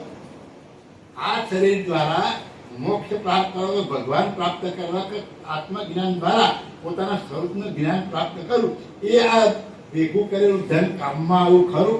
એટલે કહે છે કે ઉમરી તો ક્યાં ગઈ તનકું. એટલે આ શરીરના એમનું કશા કામમાં આવ્યું નથી. અથવા તો આ શરીર તમને જે મળ્યું છે એ આખી જિંદગી આમાં તમે ગુજારી દેશો અને છેલ્લે વખત આપણે મરી જઈશું તો પછી ફરીથી મનુષ્યગાંઠ મળશે કે નહીં મળે કોને ખબર? કોને ખબર? મરવા જીવવાની વાતો રે, મરવા જીવવાની વાતો રે કોઈ ના જાણે, કોને ક્યારે કેવી ગાતો રે કોઈ ના જાણે. કોણ જાતે કોણ રહેશે, કોણ કોના પેલું જાશે, કોણ ક્યારે ભેગું થાશે રે કોઈ ના જાણે. કુદરત તો લેખાલે છે, કર્મ ફળ છુપારે છે, કોને ક્યાં ધકેલી દેશે રે કોઈ ના જાણે. પરવા જીવવાની વાતો રે કોઈ ના જાણે. તો આખી જગ્યા મનુષ્ય ઘાટ મળ્યો ને આમાં આમાં જો જીવરે દેતું તો મરવાનું જીવન કોઈ ખબર ખરું? કુદરત તો કર્મના લેખા લે છે કે ભાઈ તમે કયું કર્મ કર્યું છે એની ગણતરી મળશે. તમને યાદ નહીં હોય પણ કર્મ તમને ખોળી કાઢશે કે તમે ક્યાં ગયા છો. હે કોને ક્યાં ધકેલી દે છે. આ મર્યા પછી ફલાણા ભાઈ સ્વર્ગવાસ લખી દીધું, કાગળ લખશે ને અથવા તો મોબાઈલમાં લખી દે કે સ્વર્ગવાસ થયો. કોને ખબર સ્વર્ગવાસ થયો છે કે ગધાડામાં જાતી, કે કૂતરામાં જાતી, કે બકરામાં જાતી, કોને ક્યાં ધકેલી દે છે કોઈ ના જાણે. આ એક સર્જનહાર માલિક પહાજાનું પત્તું છે, બીજા કોઈના બહાર નહીં. જો બધાને ખબર હોય તો આપણી મિલકત અગાઉથી જમા કરાવી ના જતા રે બધા. કે હું ફલાણા ઘેર જન્મમાં આવું છું, બધી મિલકત એ ખાતું ખોલાવી અને પૈસા બેંકમાં મૂકી દેજે, મરી છું એટલે ત્યાં કામમાં પણ કોઈનાથી કશું આવા એવું નહીં. કઈ કહેતા કઈ ખાલી હાથે ખાલી હાથે જવાનું બધા બોલે છે. પણ ગામડામાં હું તો હમણાંથી જઉં છું ને મને ખબર ખેતર ખેડે ને તો એક આણી શેઢા પર હોવાની એટલે એક વાગડે પેલા દબાવવાની. એટલે કોઈ એક વાગડમાં તારે કેટલું પાક છે. શેઢો તોડતો તોડતો તોડતો અડધો શેઢો તોડી નાખે. હવે એટલે અડધો શેઢો થતા થતા એની ઉંમર થઈ જાય મરી હતા એનો એની બળ્યો. કેવો ભાવ માણસ 9 મહિના એની માતાના પેટમાં એને જગ્યા ઓછી નથી પડતી અને બહાર આવ્યા પછી જગત નાનું પડે. બોલો હા, તમે સોસાયટીમાં કે ગમે તો ગામડામાં ઘર બનાવ્યું હોય અને આગળ 20 ફૂટનો રસ્તો હોય એટલે એટલું વાળી તો લીધું, પછી આગળ ઓટલી હાન કરતા કરતા કરતા અડધા રસ્તો પહોંચી જાય એટલે પેલો હમાવાળા અડધો હેડ્યો આવે એટલે રસ્તો પછી ખાલી ગાડી જાય હોય ના આવે. એટલે કેટલું જગત એને નાનો પડે, કેટલો બધો માણસ સ્વાર્થી છે. એક તો વિચાર તો કરો, આ પ્રત્યક્ષ ઉધાર છે અને બધો હમણાં ઘણા કરતો છે. કોઈ દુઃખ લાગતા પણ ઘણા કરતો હોય છે. અમારે કચરો વાળતા હોય તો બાજુના ઘેર થોડું હારે ફેરવી દે ભલે વાંચતે કોઈ એનું આમ ના લઈ દે.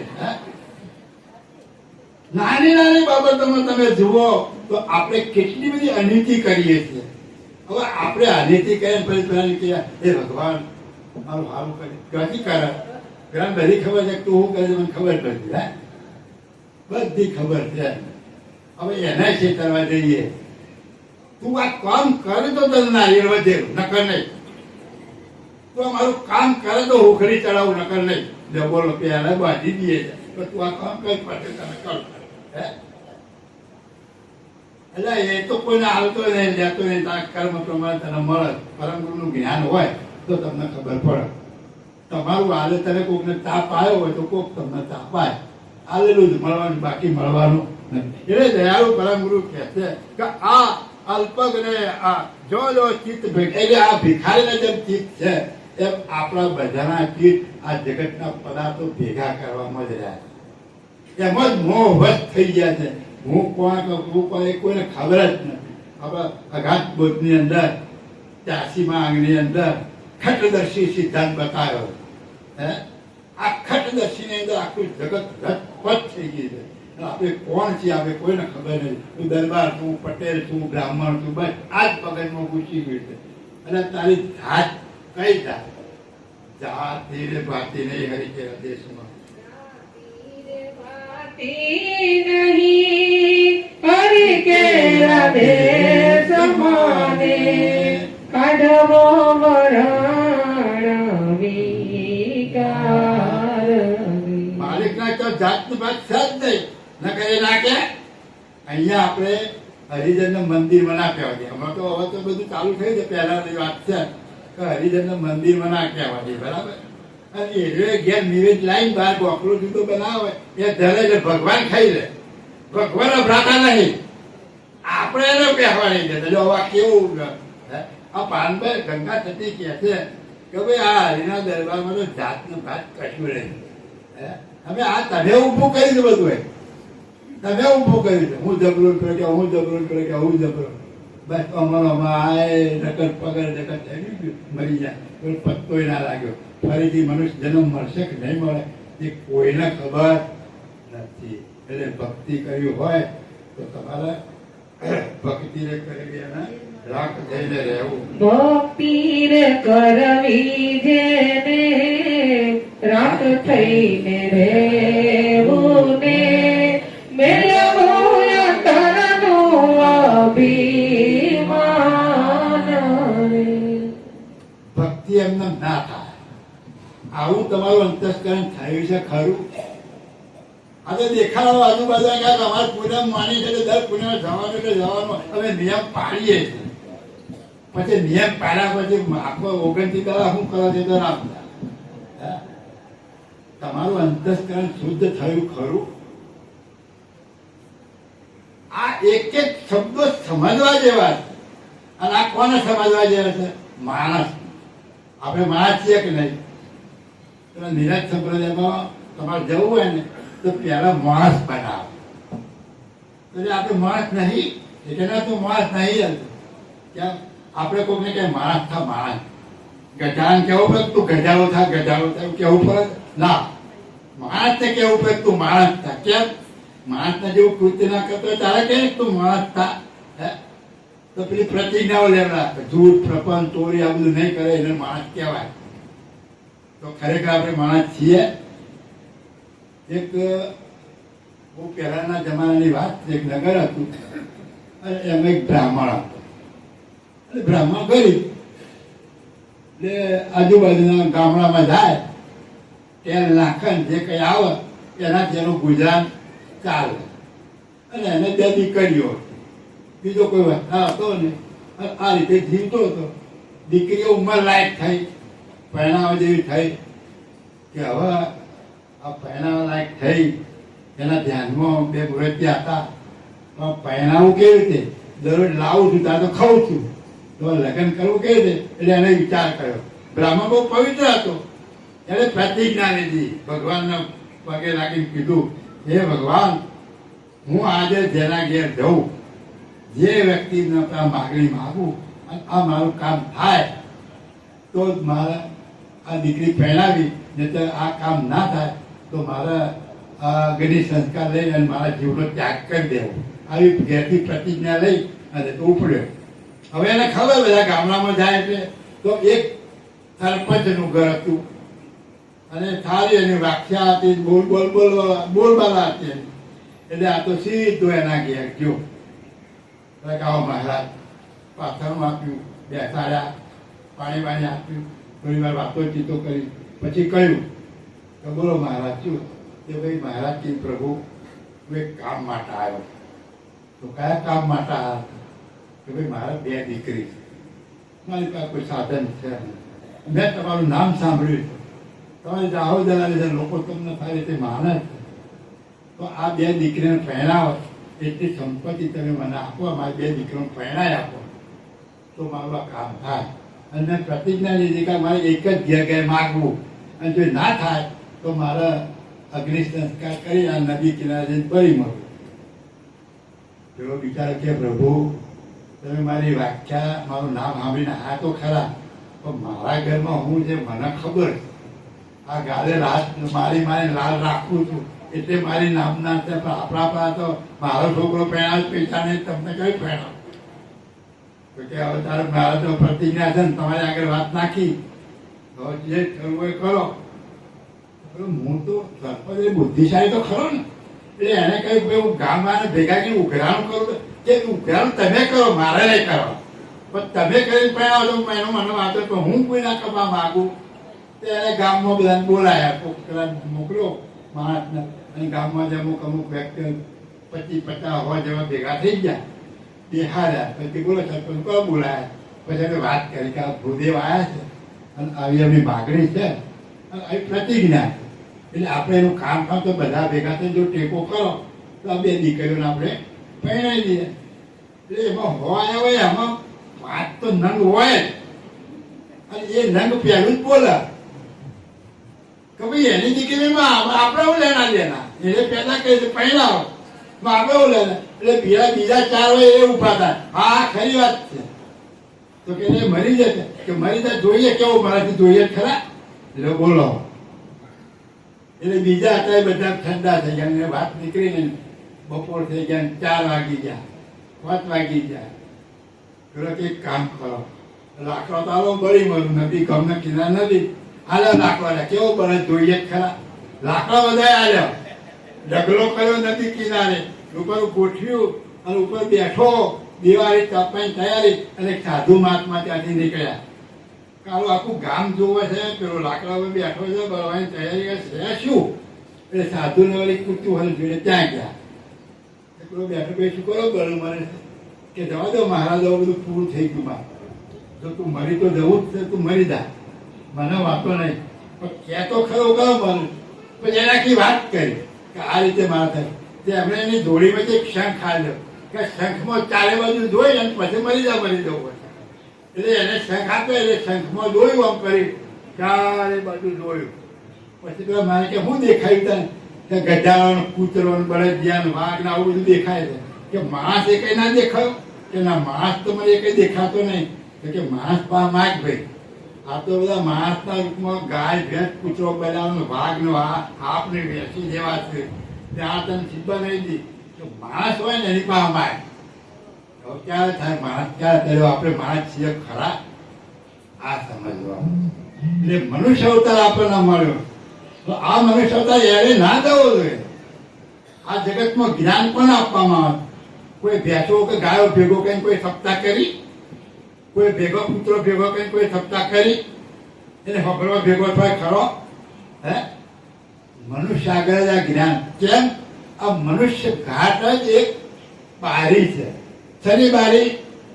આ આત્માનું જ્ઞાન પ્રાપ્ત કરી અને માલિકના ધામમાં જવું હોય તો મનુષ્યના ઘાટ દ્વારા જ આ કાર્ય થાય, બાકી આ કાર્ય થાય એવું નથી. તો મનુષ્યનો ઘાટ આપણને મળ્યો છે. કેવો મળ્યો? બહુ મોંઘો મળ્યો છે. કેવો? બોલો છો. આવો મનખો મળેલો મોઘા મૂલનો, એનો કરી લો વિચાર, એનો કરી લો વિચાર. આવો મનખો મળેલો મોઘા મૂલનો, જાઉં મારે ગુરુને દરબાર, જાઉં મારે ગુરુને દરબાર. એવા માર્ગ બતાવે અગમ દેશના રે, તમે ક્યાંથી રે આવ્યા ને તમે ક્યાં જવાના? ક્યાં છે મૂળ રે મુકામ, ક્યાં છે મૂળ રે મુકામ. આવો મનખો મળેલો મોઘા મૂલનો. એવું ભજન છે. બોલો. હવે આવા મૂલની આપણને આ શરીરની કિંમત છે ખરી? કે આખી જિંદગી અત્યારે જે કોઈને 25, 30 વર્ષ, 40 વર્ષ, 50 વર્ષ, 60 વર્ષ, 70 વર્ષ, 80 વર્ષ બધા બેઠા છે, તો આ શરીરની કિંમત આપણે કરી ખરી? કે આ શરીરથી મારે શું કરવાનું છે? ખાઈ પીને જલસા કરીને મરી જવાનું છે? કે આ મોંઘામાં મોંઘું કિંમતી કોને લાગે છે? આ શરીર મોંઘું છે એવું ખબર પણ ના પડે. જેને ચોટ લાગી હોય, જેને જ્ઞાન પ્રાપ્ત કરવું હોય, જેને પ્રભુ પ્રત્યે પ્રીત લાગી હોય, મારા પ્રભુને મળવું છે, આ બધું નકામું છે, આવો ભાવ હોય એના શરીરની કિંમતની ખબર પડે. નહીતર શું કે ખબર છે? બહુ આવ્યા પછી ભક્તિ કરીશું, હે પાછલી જિંદગીમાં ભક્તિ કરીશું, અત્યારે તો જલસા કરી લો. બહુ આવ્યા પછી નવરું જ નહીં પાતું પડાય છે બોલ. એ છોકરો હાથવાનું થાય ઉઠવું મોટો થાય, મોટો કરવો પડે પછી.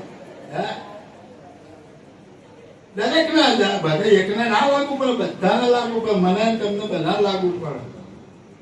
ગેરપણમાં બધા લોકો થતું હોય છે, આ ધરુજતા છે, જોઈ નહીં જવાય, કશું નહીં થાય. હે આ ઢોલ ઢીલો વાગશે, હે કશું કઈ ના થાય. ઉમરા તો ડુંગરા થઈ જશે, ગોળી ગંગા થઈ જવાની, ગોળી બધી પાણી પીવાય નહીં જવાય. હે પછી ભક્તિ ના થાય. જવાનીમાં ભક્તિ થઈ એ ખરી, પણ જવાનીમાં તો ખભો વાંચ્યો હોય એટલે ભક્તિ તો ના કરાય. જેને પોટ લાગ્યો છે કુદરતના ગતિ અગાઉ જયારે ભક્તિ કરી છે ને એના જ પૂરમાં આ બીજના અંકુર પડ્યા છે. આ દીકરી અત્યારે 20 વર્ષની છે, મારે ભક્તિ કરી, મારે લગ્ન નહીં કરવા, એનો અંકુર પડ્યું છે. ભક્તિ બીજ પલટે નહીં, જુગ ચાહેલા અનંત, હે ઊંચ નીચ ગયા અવતરે, સદા રહે સંતનો સંત, સદા રહે ભક્તનો ભક્ત. તમે આ હોભળવા બેઠા છો, તમે આગલા જન્મમાં કંઈક કર્યું છે તો આ હોભળવા બેઠા છો, નહીં તો કદી ના આવો. તમે એક છોટો ઉડ્યો છે તો તમે આ હોભળવા બેઠા, નકર મેળ ના પડે. હું સમજા નાને એવી ખેલ નહીં. ભક્તિ ખાડા કરી ધાર કીધી છે. भक्ति सुता परिभ्रम के उतरी अवनी मौजाल 14 लोग झूठी ओली किने किया भरता. क्याथी आई भक्ति? हेठ परिभ्रम में भक्ति उतरी आई. 14 लोग फरी ओली એને કોણે પતિ તરીકે સ્વીકાર્યા? નરસિંહ મહેતા, મેરાબાઈ, ગંગા સતી, પાનબાઈ, લાખો લોયન, હે તુલસીદાસ, ગુરુ નાનક, આમને ભક્તિ વળી, આવા પુરુષોને ભક્તિ વળી. તો આપણે પણ આ માર્ગમાં જોડાયા છે. તો આપણે આગલા જન્મમાં કંઈક કર્યું છે, કંઈક આંગળીએ કરી છે, તો આજે તમે આ ભક્તિના શબ્દો સાંભળવા માટે બેઠા છો. તમને ભક્તિમાં જવાનું મન થાય છે. આ કર્યા વગરનું કશું તમને મળતું નથી. એટલે દયાળુ કહે છે કે આ બધું જે કહીએ તો હા, એટલે કરીને બટો આજે ભિખારીની જેમ આપણે આખી જિંદગી નથી જીવવાની. આ મનુષ્ય અવતારની એટલે ના કરશો તમે. આ શ્વાસ બહાર ગયો પાછો ના આવ્યો એટલે રામ બોલો ભાઈ, રામ થઈ જવાનું એટલું ધ્યાન રાખજો. આ ચાલે છે ત્યાં સુધી જ ચાલે છે. જો આ રેચક પૂર્વક બંધ થઈ જતો વાત પૂરી થઈ ગઈ. સમજણ લુહારી ધમણ જેમ ધામ, લુહારી ધમણ જેમ જાણવો દેહને શ્વાસનો સંબંધ રે. ધમનાર છોડે જો દાંતને ધમણને શ્વાસ આવે બંધરે. આ શરીર કેવું છે? પહેલાના જમાનામાં લોહાર ના ઘેર ધમણ હતી, આમ કરે હવા બહાર થાય. તો આ એક ધમણ જ છે. હવા આવે છે, જાય છે. આ કોણ લેશે, કોણ મૂકે છે? બધા છોકરાઓને પૂછજો, આ શ્વાસ કોણ લેશે, કોણ મૂકે છે? ભાઈ ઊંઘી ગયો હોય ત્યારે ચાલુ છે, તમે લો છો, તમે તો ઊંઘી જાશો, તો શ્વાસ ચલો ચાલુ છે. હે બેન ના થઈ જાય? ચલાવે શ્વાસ ચાલે. કોણ ચલાવે છે? કોઈને ખબર નહીં. અત્યારે ચાલે બધી વાતો કરવાની, બાકી મૂળમાં ઉતરવું હોય ને તો પંચમ વેદ વાંચવો પડે. પંચમ વેદનું જ્ઞાન પરમનું લેવું પડે કે આ શ્વાસ થવાથી રેચક અને પૂરક થાય છે. આ બહાર જો અને પાછો ના આવ્યો એટલે વાત પતી ગઈ. એ પછી રામ હોય, કૃષ્ણ હોય, બ્રહ્મા હોય, વિષ્ણુ હોય, બજરંગ બાપા હોય કે જલારામ બાપા હોય, બધા મહાપુરુષો, મંડલેશ્વરો, અવતારી પુરુષો, જેણે જેણે ઘાટ લીધો એ બધા જ ઘાટનો શ્વાસ બંધ થઈ ગયો એટલે વાત પતી ગઈ. એમની વિધિ કરી નાખી. આ શરીરમાં કિંમતીમાં કિંમતી શું છે? શ્વાસ. તો આ શ્વાસ કોણ આપે છે તમને? આ શ્વાસનો આધાર કોણ છે? આ દોરી કોણે બાંધી છે? કોઈ જગતમાં કહેનાર?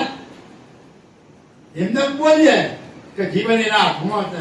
કના હાથમાં? કયો ભગવાન? જે જેના નામ જો હશે તો બધા એમને તો દોરી તૂટી જાય. જે જેના નામ દે બધા દોરીઓ તૂટી જાય. તો દોરી ભરાના કોણ? હે તેહી તારે તન કોઈયા લોક ચતુર્દશ ભાન એક જ તારથી આખા જગતના 84 લાખ પ્રકારના ઘાત એક માળાના મણકાની જેમ બદલાઈ દીધા. સબ નાથન કે નાથ હે, સબ નાથન કે નાથ. આખા જગતમાં નાથોનો નાથ એક જ, આખા વિશ્વનો નાથનાર એક જ સર્જનહાર. બધાના નાકી નાથ કેવો હોય? નાકે. આખી દુનિયા શ્વાસ ક્યાંથી લે? નાકેથી જ લે. બધા નાથી દીધા. હે આખા જગતના નાથે નાથે. હે કોઈ બાકી ખરો?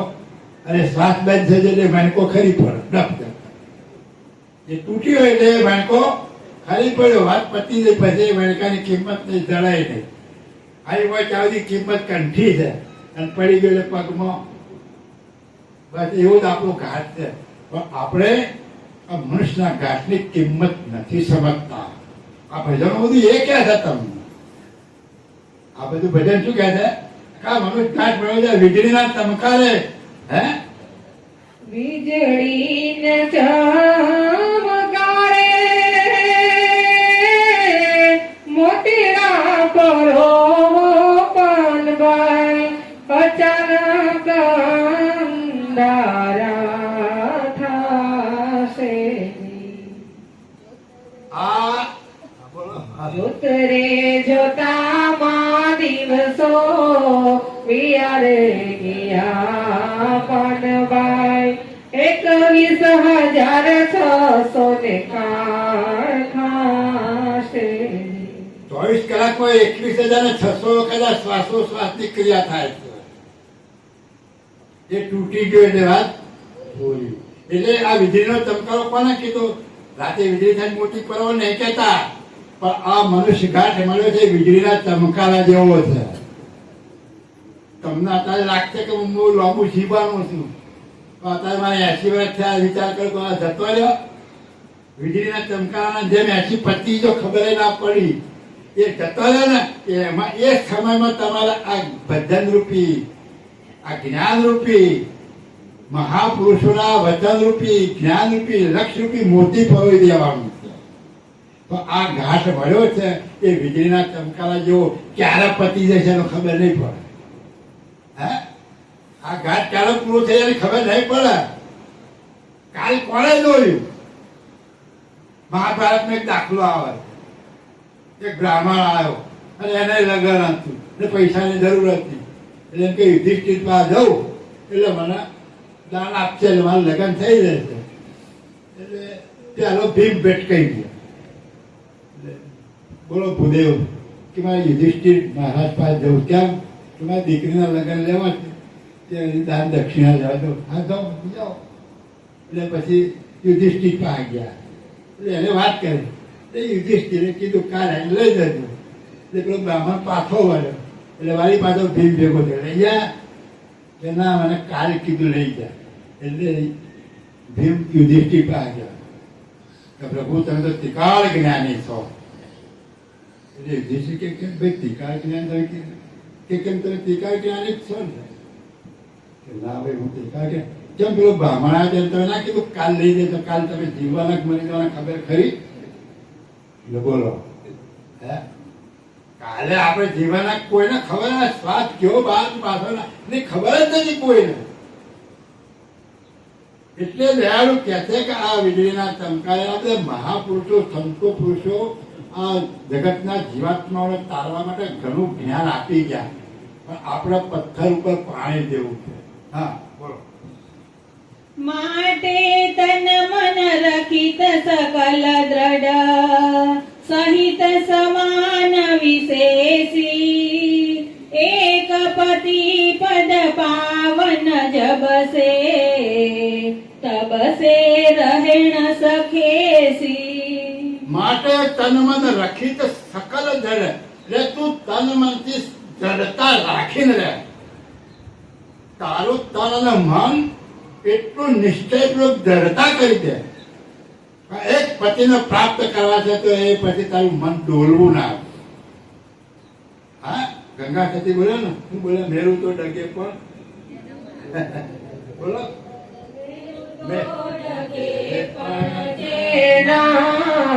મનડા ડગે નહીં પાનવાય ભાગી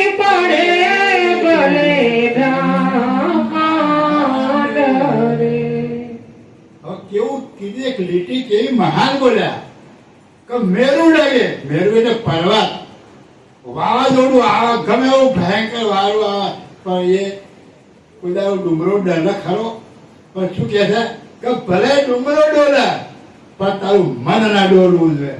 તો તારા મનના એ ડુંગર કરતા મજબૂત બનાવી. જો તારે ભક્તિ કર્યું તો આવા પતિને પ્રાપ્ત કરવા માટે પતિ ઉપર તે હેત જે ધારણ કર્યું છે એનું મન તું આ મેરુ જેવું ડગરે એવું બનાવે. કોઈ કાળે ખસે નહીં. અત્યારે કેવું થાય, તરત કાંટો ડોલે. કારણ તમે કહો છો એવું કઈ મને ખબર પડતી નહીં. લાવો ને જતા રહીએ. હે પણ ક્યારે દરેકને કહું, તમે ગમે તે સંપ્રદાયમાં હોય ને પણ તમારા સંપ્રદાયનું જ્ઞાન પૂરું હોવું જોઈએ.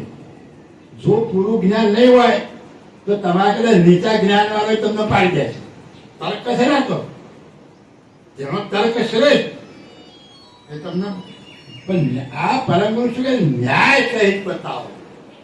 શું કહે છે કે ન્યાય પ્રમાણે તમારે સાચું છે તો ખોટું શું છે તમારે સામે, અને ન્યાય પ્રમાણે તમે સત્ય અને અસત્યને સમજશો તો તમે બહાર થઈ. એટલે કીધું કહે છે કે માટે તન મન રખિત સકલ છે. એટલે પ્રભુ પ્રાપ્તિ માટે તું તારા તન મનને દ્રઢ કરી રાખ. કેવું કે સહિત સમાન વિશેષ છે. બધું તારી દ્રષ્ટિમાં બધા સમાન હોવા જોઈએ. કોઈ વિશેષ છે, કોઈ મોટું છે, કોઈ નાનું છે, કોઈ એવું તારે જોવાની જરૂર નથી. સમાન દ્રષ્ટિ કરી દે. એક પતિ પદ પાવન જબ છે તબ છે રેણ સર્વેથી. એક પતિને પ્રાપ્ત કરવા માટે હું તને જે રેણી બતાવું છું એ રેણી પ્રમાણે તું જીવી. આ રેણી એક મહત્વની વસ્તુ છે. આ રેણી પ્રમાણે તું રહીશ અને હું તમને જે રેણી એટલે રહેવું. ક્યાં રહેવું? રહીએ તો છે ઘરમાં નહીં રહેતા આપણે. ઘરમાં રહેવાની વાત નથી. અને ઘરમાં રહેવું તો કયા ઘરમાં રહેવું? ઘરને ગોતવું પડશે. આપણે પરમ ગુરુ બોલ્યા વાગર કાહુ ને ધાન્યા સંતો વાગર કાહુ ને ધાન્યા. હે હું કે રેતી નિગમ પોકાર કહેનાર સંતો વાગર કાહુ ને ધાન્યા. કયું ઘર નહીં જાણ્યું? વાગર. વાગર એટલે તે એટલે કયું? તું કયા ઘેરથી આવ્યો છે અને તારે કયા ઘેર જવાનું છે એ ઘર તે કેમ નથી જાણ્યો? તો આજ સુધી એ ઘરને કોઈ બતાવ્યું નથી. આજ સુધી એ કયું ઘર છે કોઈ બતાવ્યું જ નથી. અને એવું કે છે ઘર બતાવવા આવ્યો છું, પણ એ ઘર ક્યારે જશે? કે હું કહું છું રેણી પાડશો તો. રેણી એટલે રહેવું. ક્યાં રહેવાનું? તમે જેવું બોલો છો એવું રહો છો ખરા? આપણે બોલીએ ખરા હું તો આમ કરું છું, પણ તમે રહો ખરા? ના. રહેણી એટલે રહેવું. ક્યાં રહેવું? તમને તમારા ગુરુએ શબ્દ આપ્યો છે. તમને ગુરુએ તમને તમારા સ્વરૂપને ઓળખાવ્યું છે. તમને તમારા સ્વરૂપને ઘર કયું ઘર છે બતાવ્યું છે. ખબર છે તમને? તમારે અહીંયા રહેવાનું છે. હવે ક્યારે રહેશો? એ ઘરમાં ક્યારે પ્રવેશ કરાશે? એ ઘરમાં પ્રવેશ કરવો હોય તો જ્યારે તું આ ઘાટની અંદર આવ્યો અને જેવો હતો એવો તું થઈ જા તો તારા એ ઘેર જવાશે. નકરે જવાય એવું? પહેલાના જમાનામાં આપણે અનાજ ભેગા કોઠીઓ રાખતા ને તો હોણું રાખતા. એને હોણું કહેતા. ગાભાનું ભાઈ ડૂચો ભાઈ દે એટલે જેટલું બાજરી કે ઘઉં કાઢવા હોય એટલું હાણું પૂરું કહીએ એટલે એમાંથી દાણા નીકળે અને પછી પાછું દબાઈ દઈએ. એટલે પાછી મને એમ કરતા કરતા 12 મહિના સુધી દાણા કાઢીને કોઠી ખાલી થઈ ગઈ. એટલે જેમ જેમ પેલું ડૂચો મારેલો એ ડૂચામાં એક ખાડું નાનું પાણું રહી ગયેલું. એમાંથી એક ઉંદેરી મેં ઘૂસી ગઈ. કિલો 2 કિલો દોણા હતા. તે ખાઈ ખાઈ તાજી થઈ જાડી થઈ. હવે બહાર નીકળો બે નીકળાય નહીં. પેલું કોણું નેનું જેવું હતું એવું એવું કોણું તો પણ એ જાડી થઈ જાય. કોણા કરતા જાડી થઈ જાય. હવે બહાર નીકળવો તો નીકળાય નહીં. એક વળી બીજું ઉંદેરું મેં કહેતું કે તું ક્યાં છે? કે હું તો આ કોણામાં છે. કે હું એ કોણામાં છે પણ મારાથી નીકળાતું નથી. એટલે કે કેટલા દા? કે હું તો 15 દાથી મેં ભરાય. તો કે તું જેવી આવી હતી એવી થઈ જાય. અપ્પા ખાય થોડા દાડા. અપ્પા ખાય તો પાતળી થાય ને. એટલે એવી થાય તો એ કોણામાં. એટલે તમારે એ ઘેર જવું છે તો ક્યારે જવા છે? તમે જરા આ ત્યારે ચોખા હતા એવા અત્યારે ચોખા છો? આખું દુનિયાનો ભાર ભરી દીધો છે. હે કામ ક્રોધ લોભ મોહ મારું તારું રાગ દ્વેષ ઈર્ષ્યા અભિમાન વેર ઝેર આખું ભરી ટોટલ ભરી દીધું. અને હવે પાછું જવું છે તે પાછું જવાય ખરું? એટલે કહે છે કે એ તમારા જેવું હોય એવું થઈ જવું પડે. એટલે દયાળુ પરમ ગુરુના જ્ઞાનને સમજવો અને એ સમજી અને એનું એટલે દયાળુ કહે છે કે હું જે રહેણી બતાવું છું એ રહેણી પ્રમાણે રહો તો તમને સ્વરૂપે કરી અને કરતા માલિકની સાથે એકતા કરાવી દે. હા પુનિતે હિ નર નિજ હવિત નારવત અનંગ સહિત સબ અંગો નિષ્કામી નિરલેપ પતિન સે રખિતવ પ્રેમ ઉમંગો. આ ચોપાઈ જરા વિચિત્ર આવી આ સમજવા.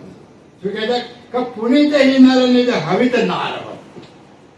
હવે શું આ પુરુષોને કીધું કે તમારો પતિ પ્રાપ્ત કરવો હોય તો નારી જેવું બની જવું પડે. સ્ત્રીને પતિ પ્રાપ્ત કરવો હોય ને તો બહુ અઘરું નહીં. કારણ કે સ્ત્રીનો પતિ ભાવ રહેલો છે. હું સ્ત્રી રૂપ છું અને મારો પતિ મારા માથે છે એવો ભાવ સ્ત્રીમાં છે. એટલે એના ભક્તિ કરી અને માલિકની સાથે એકતા કરી હોય તો સરળ છે. પુરુષ માટે અઘરું છે. કારણ કે હું પુરુષ છું, મારો પતિ કેવો વળી.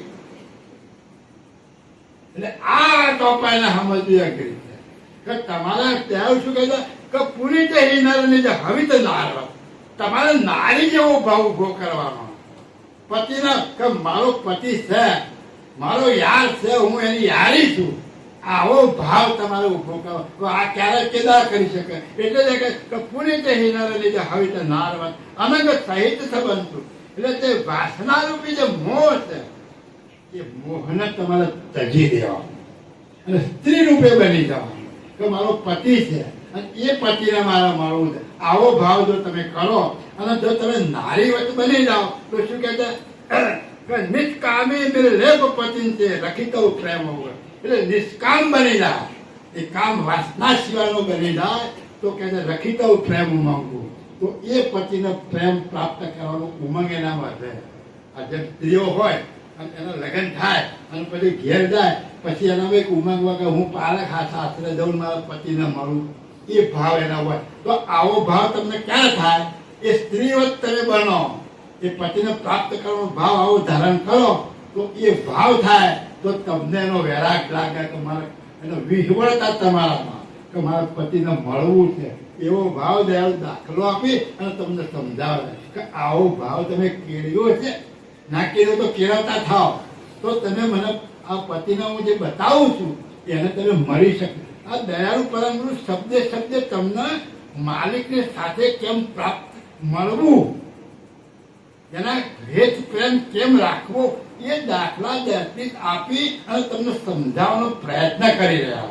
એટલે કહે છે નિષ્કામી નિર્લેપ પતિ છે રખિતો પ્રેમમાં. આવો તમે ઉમંગ ધારણ કરો પતિ પ્રત્યે અને તમારા પતિને પ્રાપ્ત કરવો તો આવી રીતે. હા પ્રેમ ઉમંગ ધરિત તન મન સે રોમ રોમ રગ રગહી એક અખંડિત રહે નિરંતર સુરત નુરત નહીં જગહી.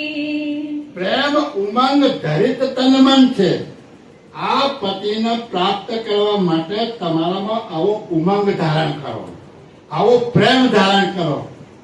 પ્રેમ સિવાય કોઈ મળતું પેલું નહીં કે વાલો પ્રેમ ને વસ્ત થયા રાજી રે એમાં શું કરે પંડિત ને કાચી રે. પ્રેમને અવસ્થા એવા પ્રેમને અવસ્થા. આવો વાલો તમારે મળવું હોય તો પ્રેમ સિવાય કોઈ વસ્તુ. એક સિંહ જેવો સિંહ તમે એના પાળો ને એટલે તમારો નોકર બની જાય. તમે કયો એમ કરે. એક રીછ જેવું રીછ પેલો ડુગડુગી વગર તમે કોઈ ખેલ કરે નકર જંગલમાં તો ફાળી ના ખાય. આ શેનો વશ થયો છે? પ્રેમના વશ. આપણે ગાય ભેંસ રાખતા હોય, મારવાનું ઢોર હોય પછી એને હાથ ફેરવે તો કોઈ દાડો એના ધણીને મારે જોઈએ છે ને. જગતમાં પરમ ગુરુનું જ્ઞાન પ્રત્યક્ષ હશે, તું જોઈ લે.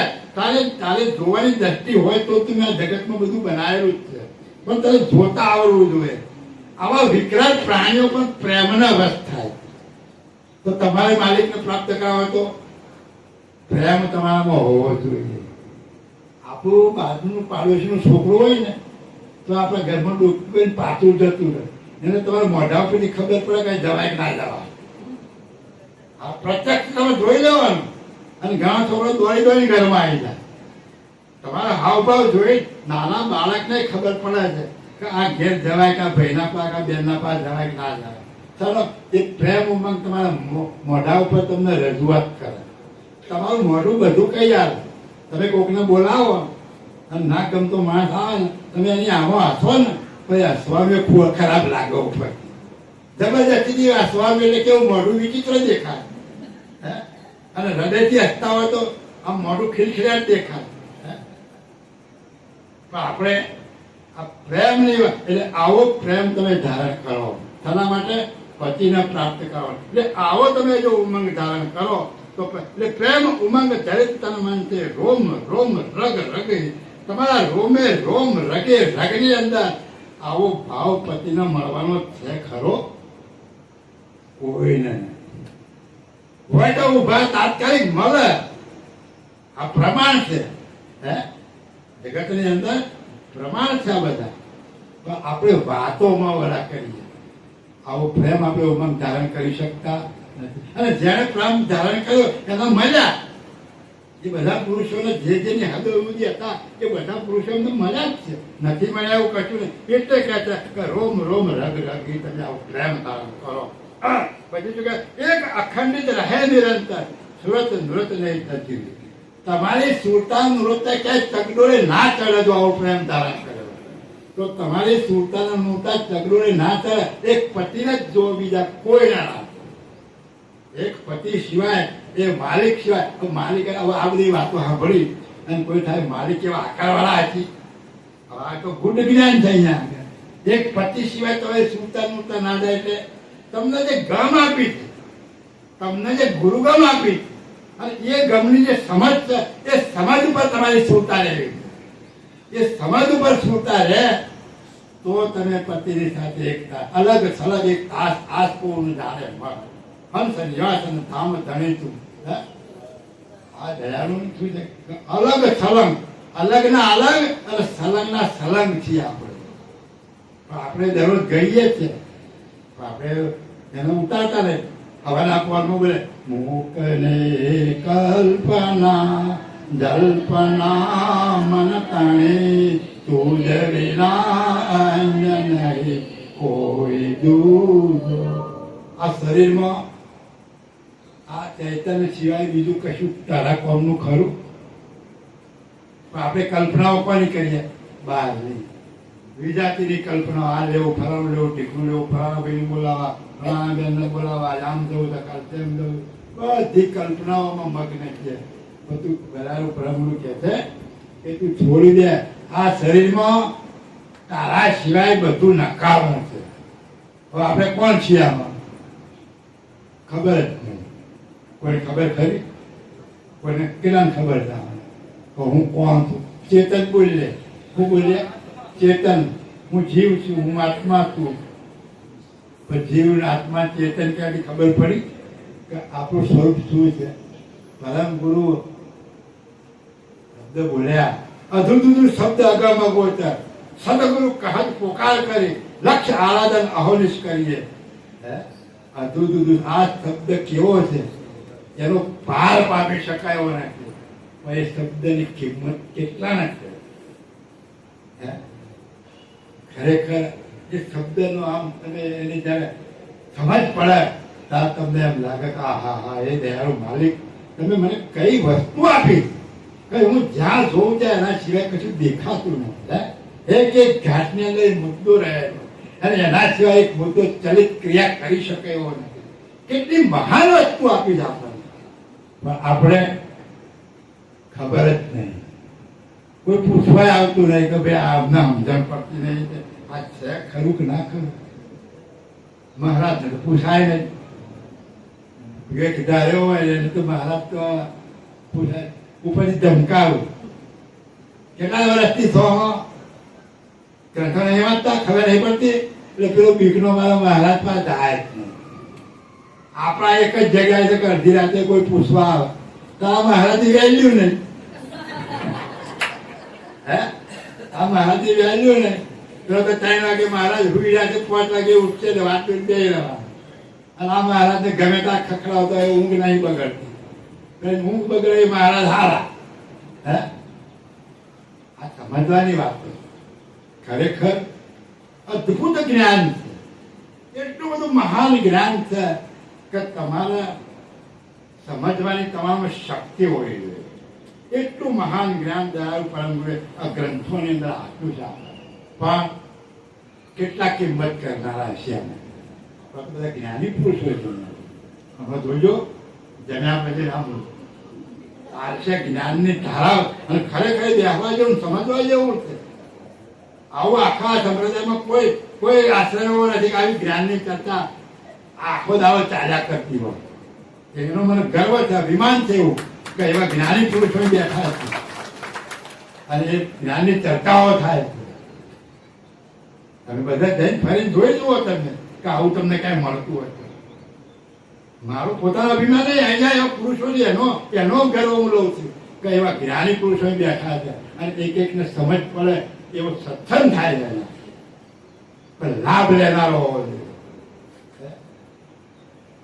આવો તો કેળાય ભજન તો મને ગાતા રહી જાવ તો નદી કિનારે કોઈને બેઠો તરસ લાગી છે. ગંગા નદીનો કિનારો છે. તરસ લાગી છે, બહુ તરસ લાગી છે, બહુ એ ગંગા મોઢામાં આવી કહી જાય. ઉભો થઈને ખોબો લઈને પીવું પડે તો મોઢામાં જાય. એટલે કીધું કે ક્યાં તો એનું અંગ જ આળસું અને ક્યાં તો નદી સુકવણી. હે જો નદી કિનારે બેઠો હોય અને એની તરસ ના મળતી હોય તો એ આળસું છે. મેં પીવા રહી ગયો અને કે આળસું ના હોય તો ગંગા નદીમાં પાણી નહીં હુકાઈ ગઈ છે. બેમાંથી એક હોય તો જ એની તરસ ના થીપાય ને. હે આવું મહાપુરુષો બધું ઘણું બોલી ગયા પણ આપણને ખબર નથી. જ્ઞાનની ધારા જતી હોય. ભૂખ હોવી જોઈએ, જ્ઞાન પ્રાપ્ત કરવાની ભૂખ હોવી જોઈએ કે મારા સમજવું છે. કોની પાસે જવું તો મને આ વસ્તુ મળે ના કશું જ નહીં. એટલે આવી જે અમૂલ્ય વસ્તુ છે ને એ બજારમાં વેચાતી નથી. એ બજારમાં વેચાતી નથી. બજારમાં જે વેચાયેલી વેલ્યુ નહીં તો એ પડાપડી હોય.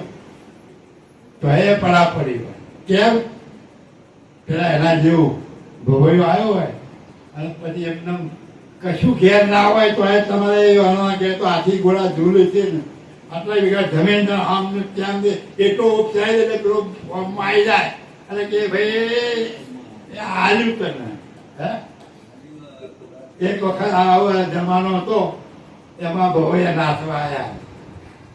નાચતા નાચતા બોલતા હશે. એમાં શિયાળામાં જ આવું ખાસ ખ્યાલ આવે. શિયાળામાં જ આવે એ બધા ટાટ ઓઢી બેઠા આવ્યા હોય. એમાં વખાણ કહે એક દરબાર બેઠેલા જેનો પુરાતન ચડી લે ઓઢી લે આવી દીધી સાજ. આ 12 વાગે પૂછી 14 બેટા ટાટે થયા.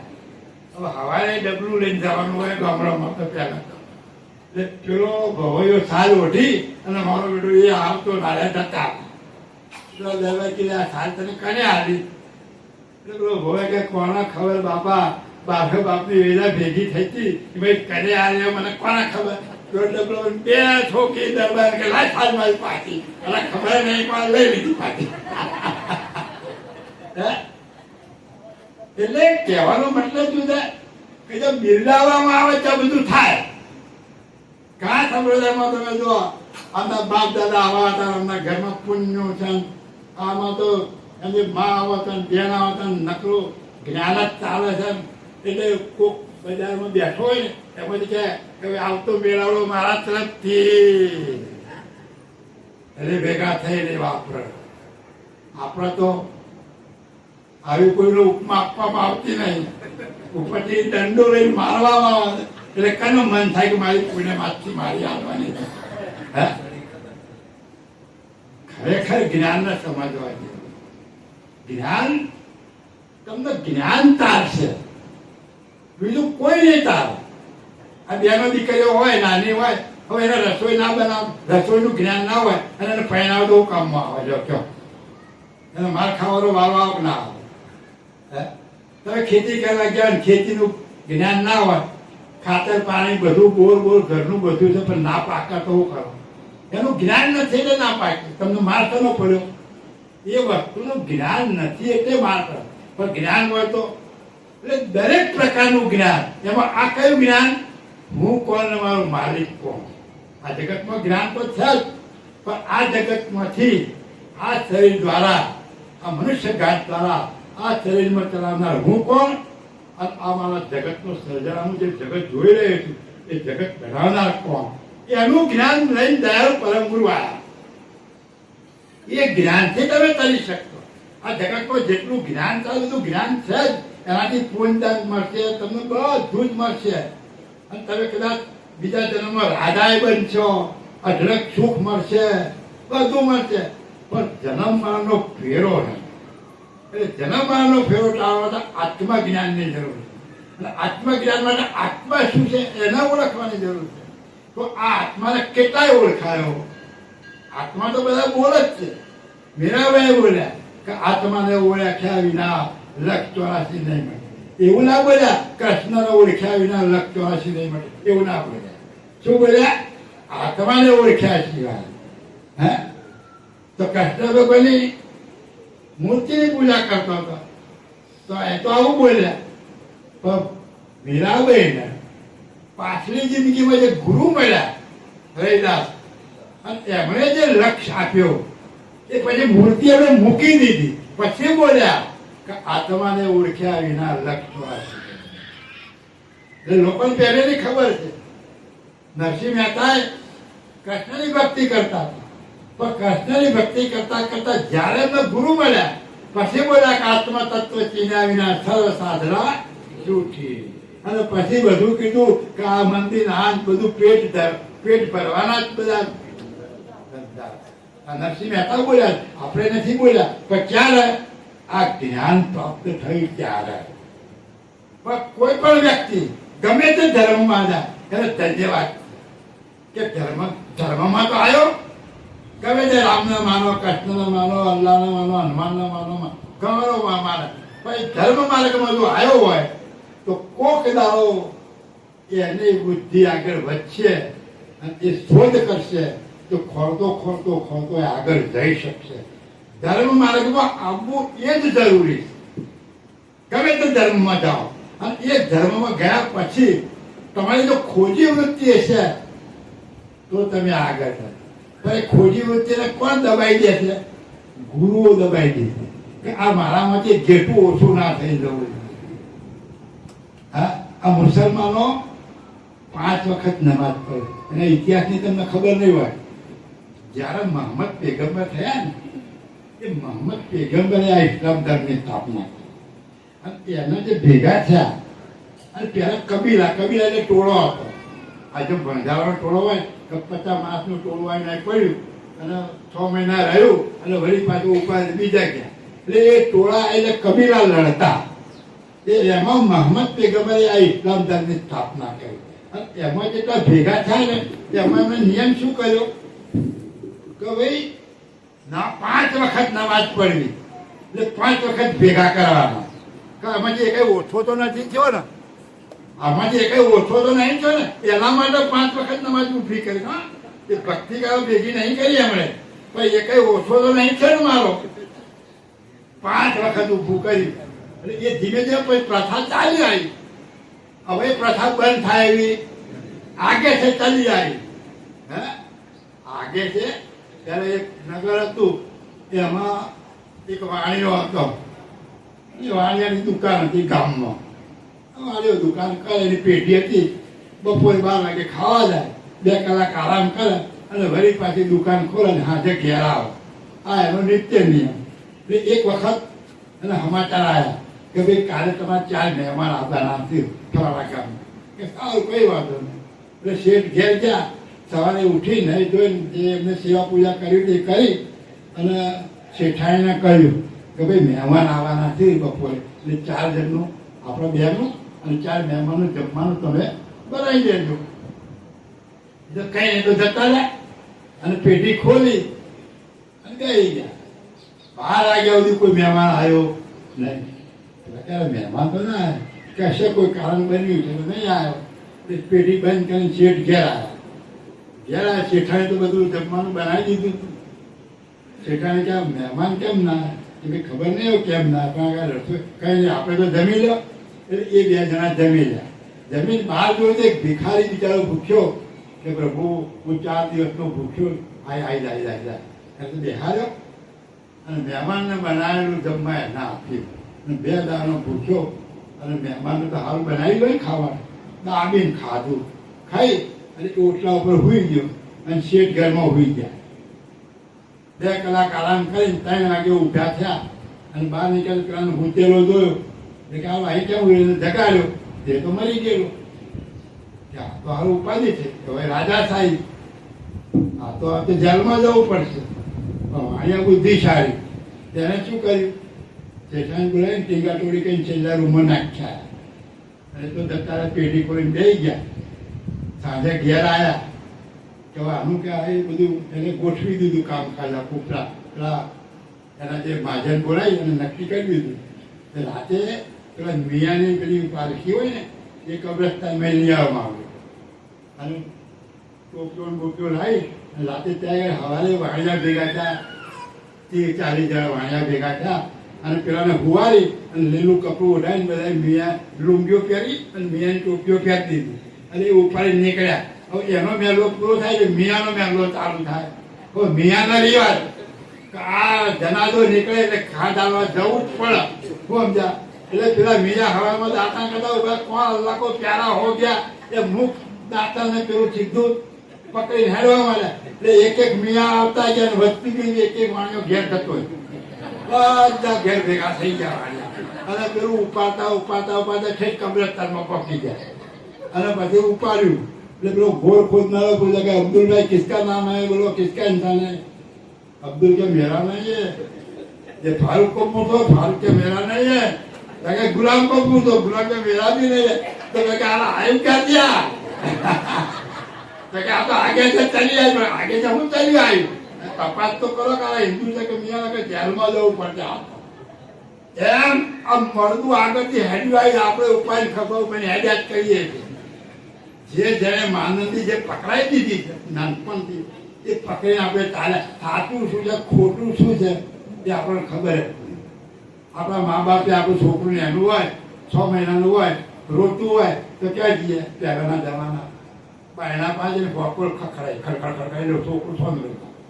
અને પછી ખોટો હોય દા ભગવાન આ ભગવાન આ ભગવાન. એટલે જે ઘરમાં જે માતા માનતા હોય ને એના મગજમાં છોકરા ફિટ થઈ ગયું કે આ ભગવાન વાત પતી છે. પછી તમે ગમે એટલું સારું શીખવાડવા આલો એટલે એના મગજમાં જે ભગવાન ફિટ થયા એ જ ભગવાન હતા, બાકી બધા ખોટા. આ પરિસ્થિતિ આખા જગતમાં ઊભી થઈ છે. એટલે સાચું જ્ઞાન આપવા છતાં કોઈના ગળામાં ઉતરતું નથી. કેમ? નાનપણથી પકડાઈ ગયું છે. આ મળતું આગળથી આવ્યું છે, કોનું રામ જાણે હેડ્યું આવ્યું છે, ચાલ્યા કરવાનું. હા, આગળ વધતું જવાનું, પાછળ પેલા મરી જવાનું, જતા રહેવાનું. એટલે દયાળુ ભગવાન પરમ ગુરુ કર્મના સાગર આવું જ્ઞાન એક અખંડિત રહે નિરંતર, સુરત નિરત રહી શકી. એટલે તારી સુરતા આવી ચગાઈ જ નહીં. તને જે ગુરુબોધ મળ્યો છે અને તમને જે વસ્તુ મળી છે એ વસ્તુને જેમ તેમ તમે સમજી ગયા. અને એ નહીં સમજો તો આ મનુષ્ય દેહ તમારો ક્યારે જાય. એટલે પેલા ભજનમાં કહ્યું કે આ મનખો મોઘા મૂલનો છે, તમે કિંમત કરો. આ હવા ક્યારે ફાસ દઈ નિહરી જશે, ફૂકો ક્યારે છૂટી જશે એનું નક્કી જ નથી.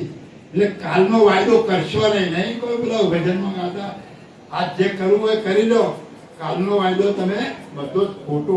એટલે દયાળુ કહે છે, હું કહે છે બોલો કે નર કોલે સરહિત નહીં નિખસિક યોતન કરિત કશાને સુરત નુરત ચિત કરીએ કાયન સરજન સરન રસાને. એટલે આવો ઉમંગ ધારણ કરવાથી નરકો લેશ રહી જ નહીં નથી. એટલે આ પુરુષને પછી સહેજ પણ ભાવ નારી પ્રત્યેનો રહેતો એકદમ નિરાળો બની ગયો. એટલે આવો બનાવજે યો તને કરી તો કશી કે આવી રીતે તારા શરીરને તું કશી અને જતમત કરી અને પતિને પ્રાપ્ત કરવા માટે તું આવો નિર્ણય કર, તું આવો નિશ્ચય કર. સુરત નુરત ચિત્ત કરી દેતા તારી સુરતાન અને નૂરતા અને ચિત્ત આ બધાને એક તાર કરી દે. આવું જો એક તાર કરી તો સર્જન શરણ રહારે, તો સર્જનહારના શરણમાં તું રહી શકીશ. કેવું? સુરતા નૂરતા ચિત્ત આ બધું જ એક લક્ષ્ય પર તું લઈ જા તો સર્જનહારના શરણમાં રહેવામાં પછી તને કોઈ વાંધો કોઈ રોકી શકે એમ નથી. હા, ઉપરિત નહીં કछु આપ પખન કે સકલ સહેત સમેતી અંતર આરત રહી મિલન કી જગતન જનિત સચેતી. ઉબરી તો નહીં કશું આપ પખન એટલે તારામાં પછી કોઈ પણ પ્રકારનું અભિમાન નહીં રહે. સહેજ પણ અભિમાન હશે ને તો તમે નહીં કરી શકો.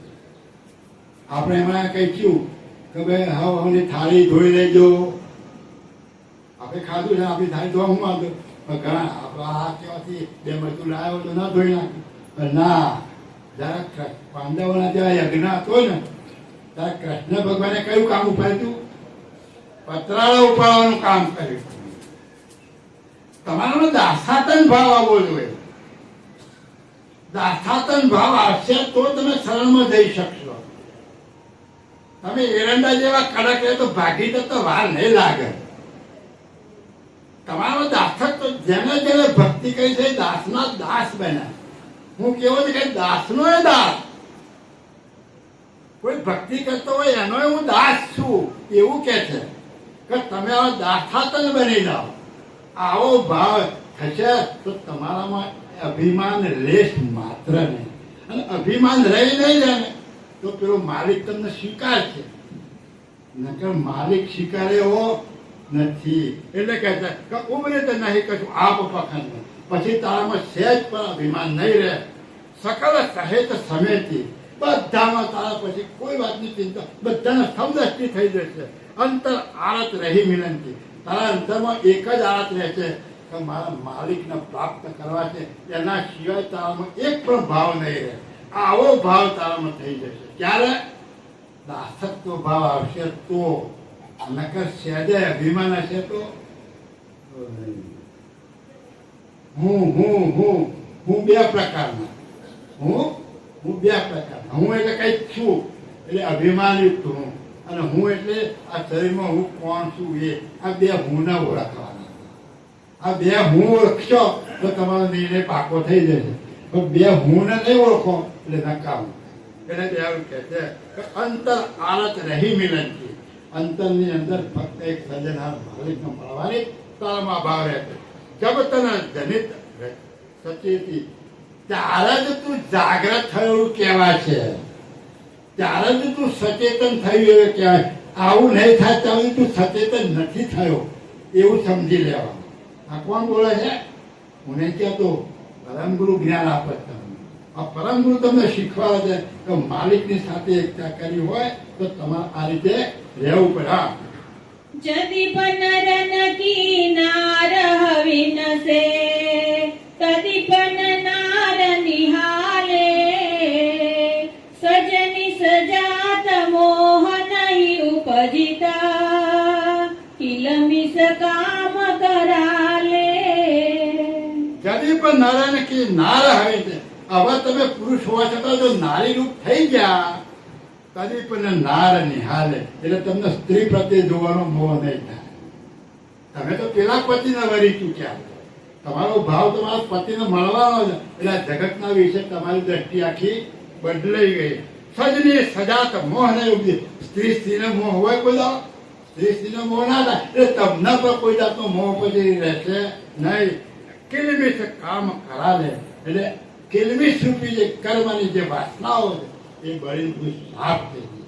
એટલે દયાળુ પરમ ગુરુ આ જ્ઞાન દ્વારા તમારે કેવું બનવાનું છે, તમારા અંતસ્કરણને કેવા શુદ્ધ કરવાના છે, તમારા પ્રભુને પ્રાપ્ત કરવા માટે કેવો ભાવ ધારણ કરવો એ આપણને શીખવાના છે આ જ્ઞાન દ્વારા, આ દ્રષ્ટાંતો દ્વારા આ શીખ. અને એ પ્રમાણે જો તમે થશો તો સ્વરૂપે થઈને કરતા માલિકની એકતા થવામાં વાર નહીં લાગે. એ પરમ ગુરુની મોર મારેલી કે મારી જવાબદારી. પણ આવા થશો તો બાકી પણ મેળ પડે એવો નથી. એટલે દયાળુ પરમ ગુરુના જ્ઞાનને આ ગ્રંથો દ્વારા આ જ્ઞાનને સમજવાની જરૂર છે અને એ સમજી અને જીવનમાં ઉતારવાની જરૂર છે. અને એ જીવનમાં જો ઉતારશો તો આપણે આ શરીરમાં હું કોણ છું એ તમે સમજી શકશો. અને આ જગતને હું જોઈ રહ્યો છું એ જગતનું બનાવનાર કોણ છે એના સાનિધ્યમાં એના શરણમાં તમે જઈ શકશો. પણ ક્યારે આ જ્ઞાનને જેમ તેમ સમજી અને તમે એને ઉતારશો તો બાકી મેળ પડે એવો નથી. એટલે આ દયાળુનું જ્ઞાન આપણને પ્રત્યક્ષ જગતમાં બતાવી અને તમને એ રસ્તે ચાલવાનું શીખવાડવામાં આવે. આ રીતે શીખશો તો એ ગેરંટી છે પરમ ગુરુની કે તમે તમારો અનુભવ તમે કરી શકશો. તમે પોતે નિર્ણય કરો કે આ રીતે રહો તો તમે તમારા સ્વરૂપને ઓળખી શકો કે ના ઓળખી શકો. તમે કરતા માલિકના ધામમાં જઈ શકો કે ના જઈ શકો. તમે જ્ઞાન માર્ગમાં છો, તમે જ્ઞાનનું વિલોકન કરતા શીખો. પણ આપણે જ્ઞાનનું વિલોકન કરતા નથી ને એનું આ પરિણામ. એટલે દયાળુ પરમ ગુરુના શબ્દોને જેમ તેમ સમજવા, પૂરમાં ઉતારવા અને સમજવું એ અધિકમાં અધિક છે. શ્રીમદ કરુણા સાગર ભગવાન કી જય, કૈવલ ધામ કી જય, મોહનદાસજી મહારાજ રાજ કી જય, ભગવાન દાસજી મહારાજ રાજ કી જય, ગુરુવારી શાસ્ત્ર પૂરી કી જય, કથા પૂર્ણાહુતિ ગાય જય જય સત કૈવલ સાહેબ. સત કૈવલ સાહેબ, સત કૈવલ સાહેબ. ઉઠવાનું નથી, બેસવાનું છે. આરતી થશે પછી અહીંથી જાહેર કરવામાં આવશે, પછી જશે. અને આ વિડીયો જે કોઈ જોતા હોય સાંભળતા હોય એને સબસ્ક્રાઇબ કરતા રહેજો જરા, એટલે આગળ વધે. બીજું